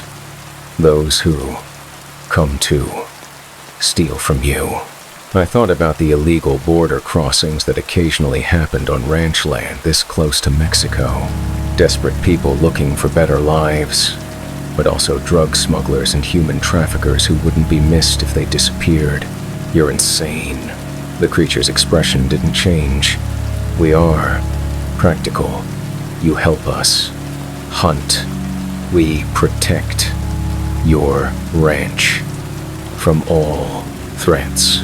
Other creatures were climbing into the loft now, surrounding me but not attacking, waiting to see what decision I would make. "And if I refuse?" The lead creature gestured toward the ranch house, where I could see more of its kind moving through my property with predatory purpose.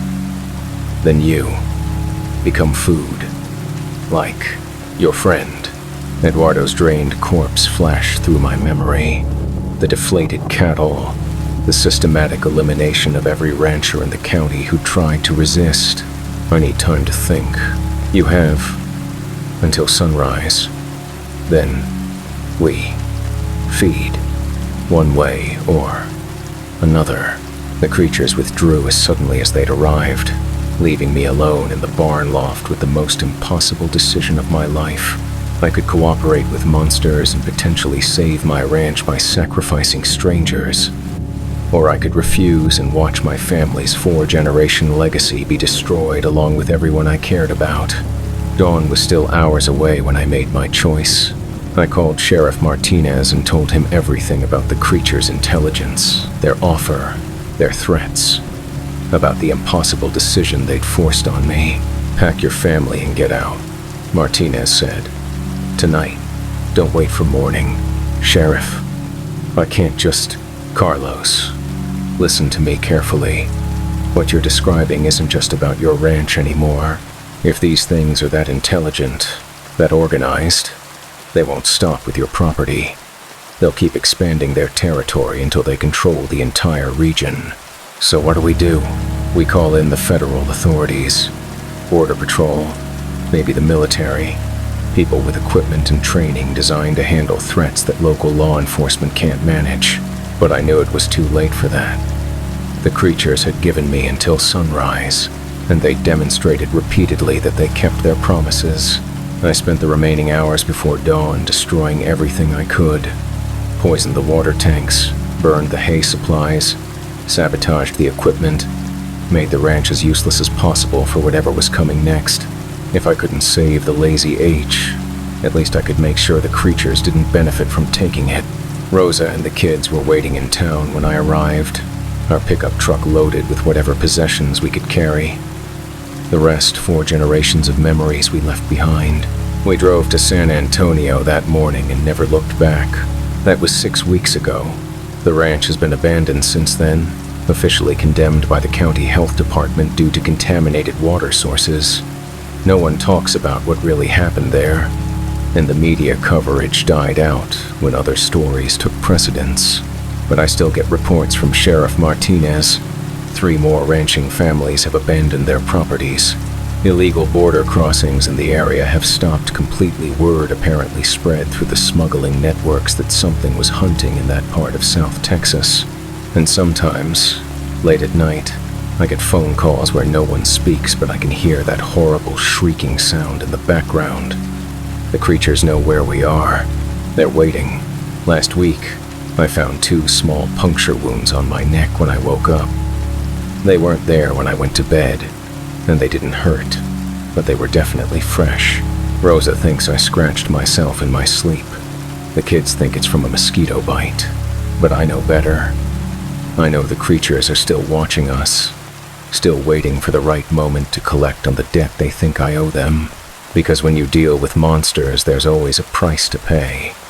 And that price usually comes due when you least expect it. So if you're watching this video, if someone uploaded it after my family and I disappear, remember this. There are things in the borderlands of South Texas that hunger for more than just cattle blood. Things that are intelligent enough to negotiate, patient enough to wait, and ruthless enough to collect on their bargains. And if you ever find yourself driving through ranch country near the Mexican border and you see abandoned properties, empty pastures, water tanks with strange scratches in the metal, keep driving, because the chupacabra is real. It's smart, and it remembers everyone who has ever seen it and lived to tell about it. We're all on its list now. Hit that like button if this story made you check your neck for puncture wounds, and subscribe for more tales from the places where legends come to feed. Because in the borderlands, some debts can only be paid in blood, and the collectors are always watching, always waiting, always hungry. My chainsaw was still running when the massive hand closed around my throat, lifting me off the ground like I weighed nothing, and through the blood streaming down my face, I could see it wearing my dead crew chief's hard hat like some kind of trophy. But let me start from the beginning. My name's Danny, and 3 months ago I was just another logger working the old-growth forests of the Olympic Peninsula in Washington State. Good job, decent pay, and I got to work outdoors instead of being stuck in some cubicle.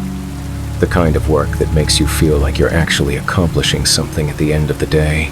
I'd been with Cascade Timber for 5 years, working my way up from greenhorn to experienced faller. The crew was tight, 8 guys who'd been working together long enough to function like a machine. We could drop trees with surgical precision, process logs faster than crews twice our size, and we looked out for each other in an industry where one mistake could kill you. Our crew chief was a guy named Big Jim Morrison, 6'4", built like a linebacker, with 30 years of logging experience and hands the size of dinner plates. He knew every tree species in the Pacific Northwest, could judge a fall angle to within inches, and had never lost a man under his command. Jim was the kind of leader you'd follow anywhere, which is why none of us questioned it when he volunteered our crew for the Henderson Creek job. Henderson Creek was old-growth timber, some of the last virgin forest left in the state, trees that had been growing since before Columbus landed. Douglas firs and western red cedars that towered 300 feet into the sky.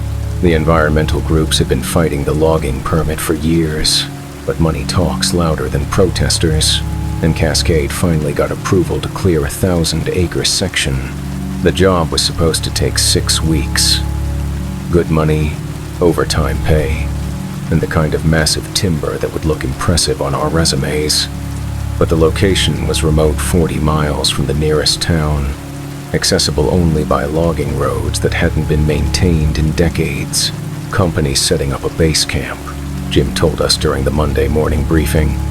Bunkhouses, mess hall, equipment storage. We'll be living on site for the duration, working 6 days a week, 10 hours a day. What about weekends? Asked Tommy Chen, our youngest crew member. You can drive back to civilization if you want, Jim said. But the nearest bar is 2 hours each way on roads that'll shake your teeth loose. Most guys just stay in camp, play cards, catch up on sleep. The first week went perfectly. The timber was magnificent trees so massive it took both our biggest saws working in tandem to bring them down. Each tree was worth more than most people made in a year, and we were dropping a dozen per day. But the forest felt wrong. It's hard to explain to someone who's never worked deep woods. Every forest has its own personality, its own rhythm of sounds and smells and wildlife. But Henderson Creek was too quiet. No bird songs during the day, no insect noise at night. Even the wind seemed muted, like the forest was holding its breath. Place gives me the creeps, said Martinez during our lunch break on Thursday. Feels like something's watching us. It's just old growth, replied Jim, but I noticed he kept scanning the tree line while he talked. Trees this size create their own microclimate, changes the acoustics. What about the smell? Asked Rodriguez. We'd all noticed it, a musky, animal scent that seemed to hang in the air despite the constant breeze. Not decomposition or normal forest smells, but something alive. Something big. Probably elk, Jim said.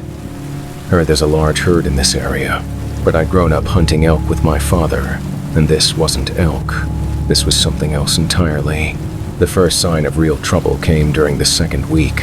We'd been working a particularly dense section of forest, dropping trees in a careful sequence to avoid damaging valuable timber with falling debris. Technical work that required constant communication and precise timing. Rodriguez was operating the skidder, dragging cut logs to the staging area, when his radio crackled with panic. Something's wrong with my machine, he called. Lost power steering. Hydraulics are acting up. I'm stuck. Jim and I hiked out to Rodriguez's position, expecting to find a mechanical problem or maybe a damaged hydraulic line. What we found was Rodriguez's skidder sitting empty, engine still running, door hanging open, but Rodriguez was nowhere to be seen. Rodriguez! Jim called.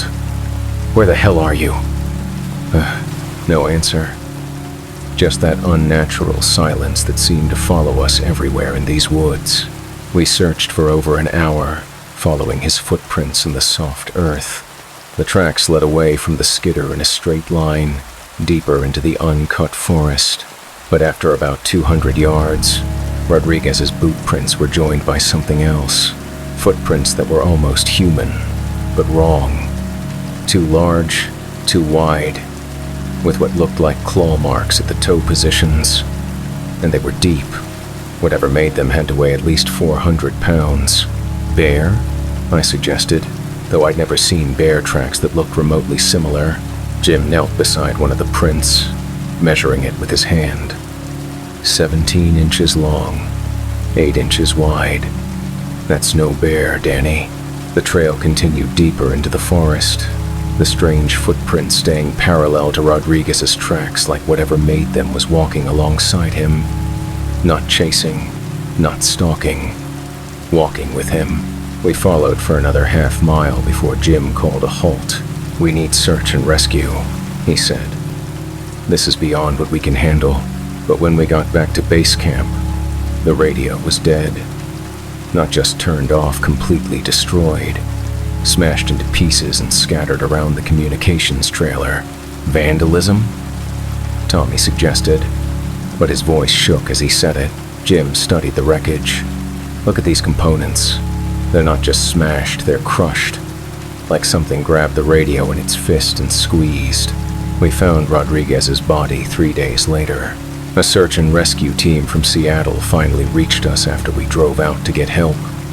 They brought dogs, infrared equipment, and enough manpower to comb through miles of dense forest.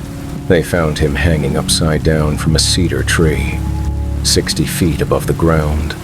The body was incomplete. Parts were missing, removed with what the coroner later described as precision that suggested intelligence rather than random predation. But it was the condition of the tree that really disturbed the search team. The cedar's bark had been stripped away in perfect spirals, creating handholds that led from the ground to the branch where Rodriguez was found. Someone or something had deliberately modified the tree to make it climbable.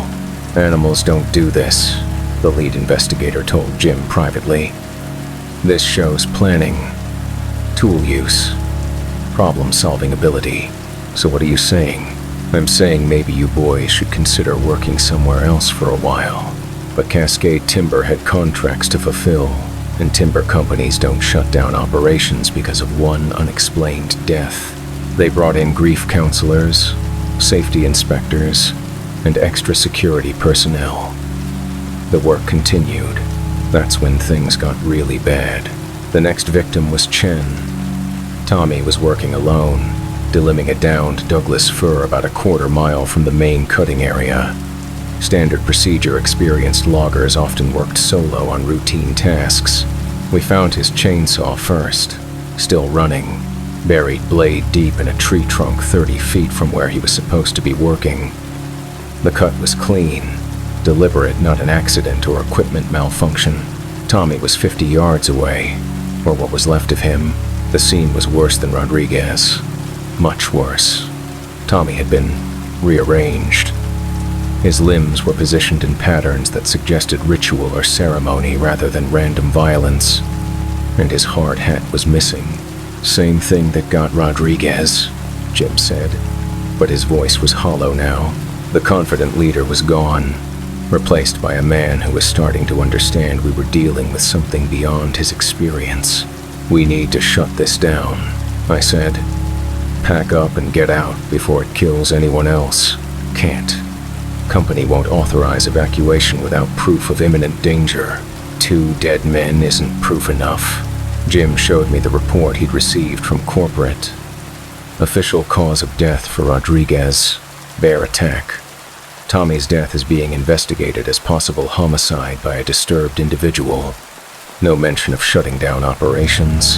Homicide. Jim, you saw what was done to him. No human did that. I know what I saw.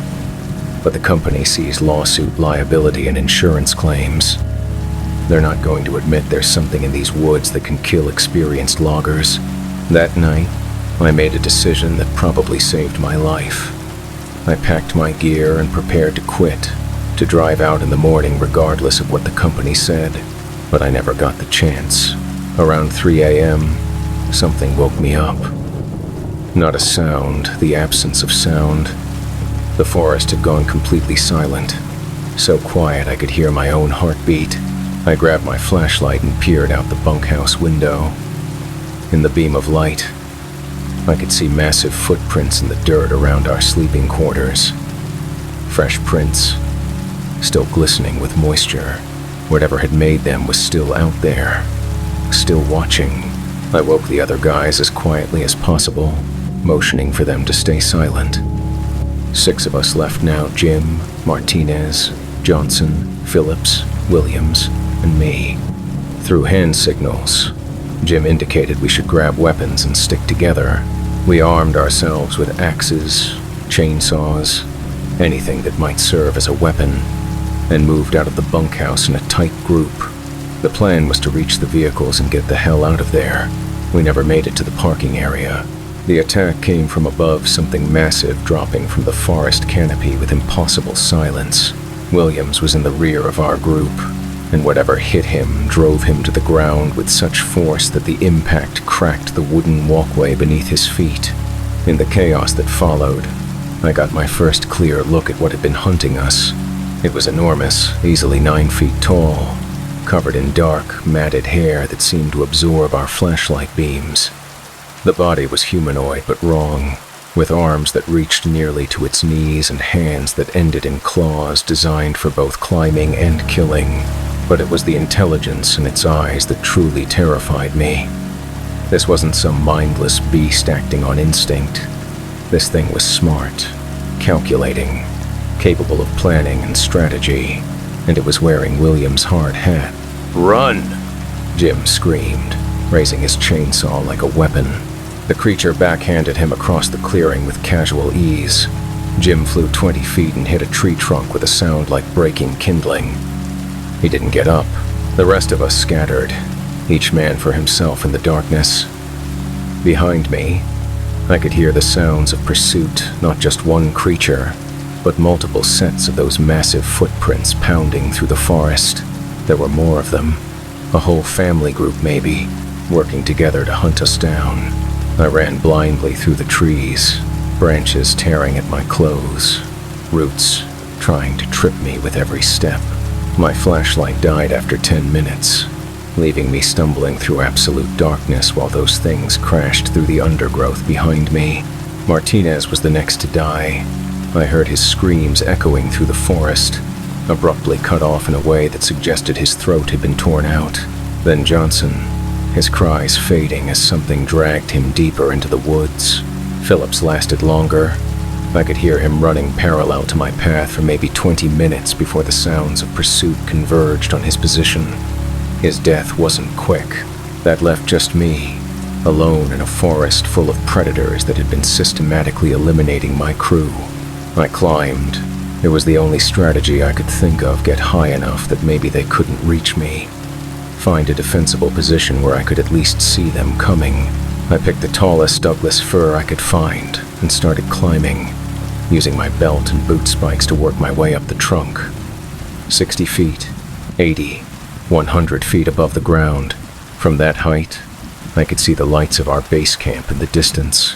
I could also see dark shapes moving through the forest below, at least 4 of them, maybe more, coordinating their search with an intelligence that made my blood freeze.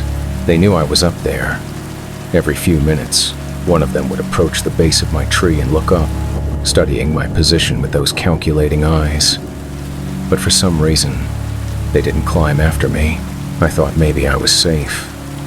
Maybe they couldn't or wouldn't follow me into the canopy. I was wrong. They were just taking their time, savoring the hunt. Around dawn, I saw one of them start to climb. Not my tree, a larger cedar about 50 feet away. It moved with surprising grace for something so massive, using the natural branches and its own incredible strength to ascend steadily toward my level. When it reached the same height as my position, it began working its way across the canopy, moving from tree to tree with the skill of something that had been living in these forests for generations. That's when I realized the true horror of our situation. We hadn't been killed by some random monster. We'd been hunted by something that knew these woods better than we did, something that had been watching human logging operations for years, learning our patterns and weaknesses. The creature reached a tree close enough to jump to my position and paused, studying me with those intelligent eyes. Up close, I could see details that made my mind reel. It wasn't entirely animal. The face had human characteristics, not fully human, but enough to suggest some kind of evolutionary relationship. And it was old, really old, with scars across its chest and face that spoke of decades of survival in the wilderness. But it was what it was wearing that nearly made me fall from my perch. Around its neck was a collection of hard hats, Jim's, Williams's, Rodriguez's, Chen's, all of them strung together like trophies, and clutched in its massive hand was a chainsaw. My chainsaw, the one I dropped when the attack started. The creature tilted its head, studying me like a scientist examining a specimen. Then it raised the chainsaw and pulled the starter cord. The engine roared to life, the sound echoing through the forest like thunder. The creature revved it a few times, clearly understanding how the tool operated. Then it began cutting through the branch I was clinging to. The vibration traveled through the wood, shaking my entire tree. I scrambled higher, trying to reach branches that were too small to support the creature's weight, but it followed methodically, cutting away my supports one by one. That's when I made the jump. As my branch gave way, I leaped desperately toward another tree, catching hold of a branch that bent alarmingly under my weight but held.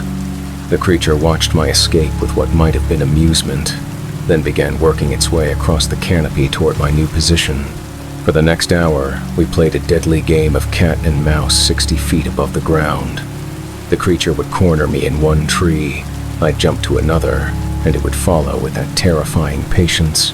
But I was tiring, and it wasn't. Finally, exhausted and out of options, I found myself trapped in a tree that was too isolated to jump from, too high to climb down. The creature approached slowly, savoring its victory. It was then that I heard the helicopters. The sound of rotor blades cutting through the morning air was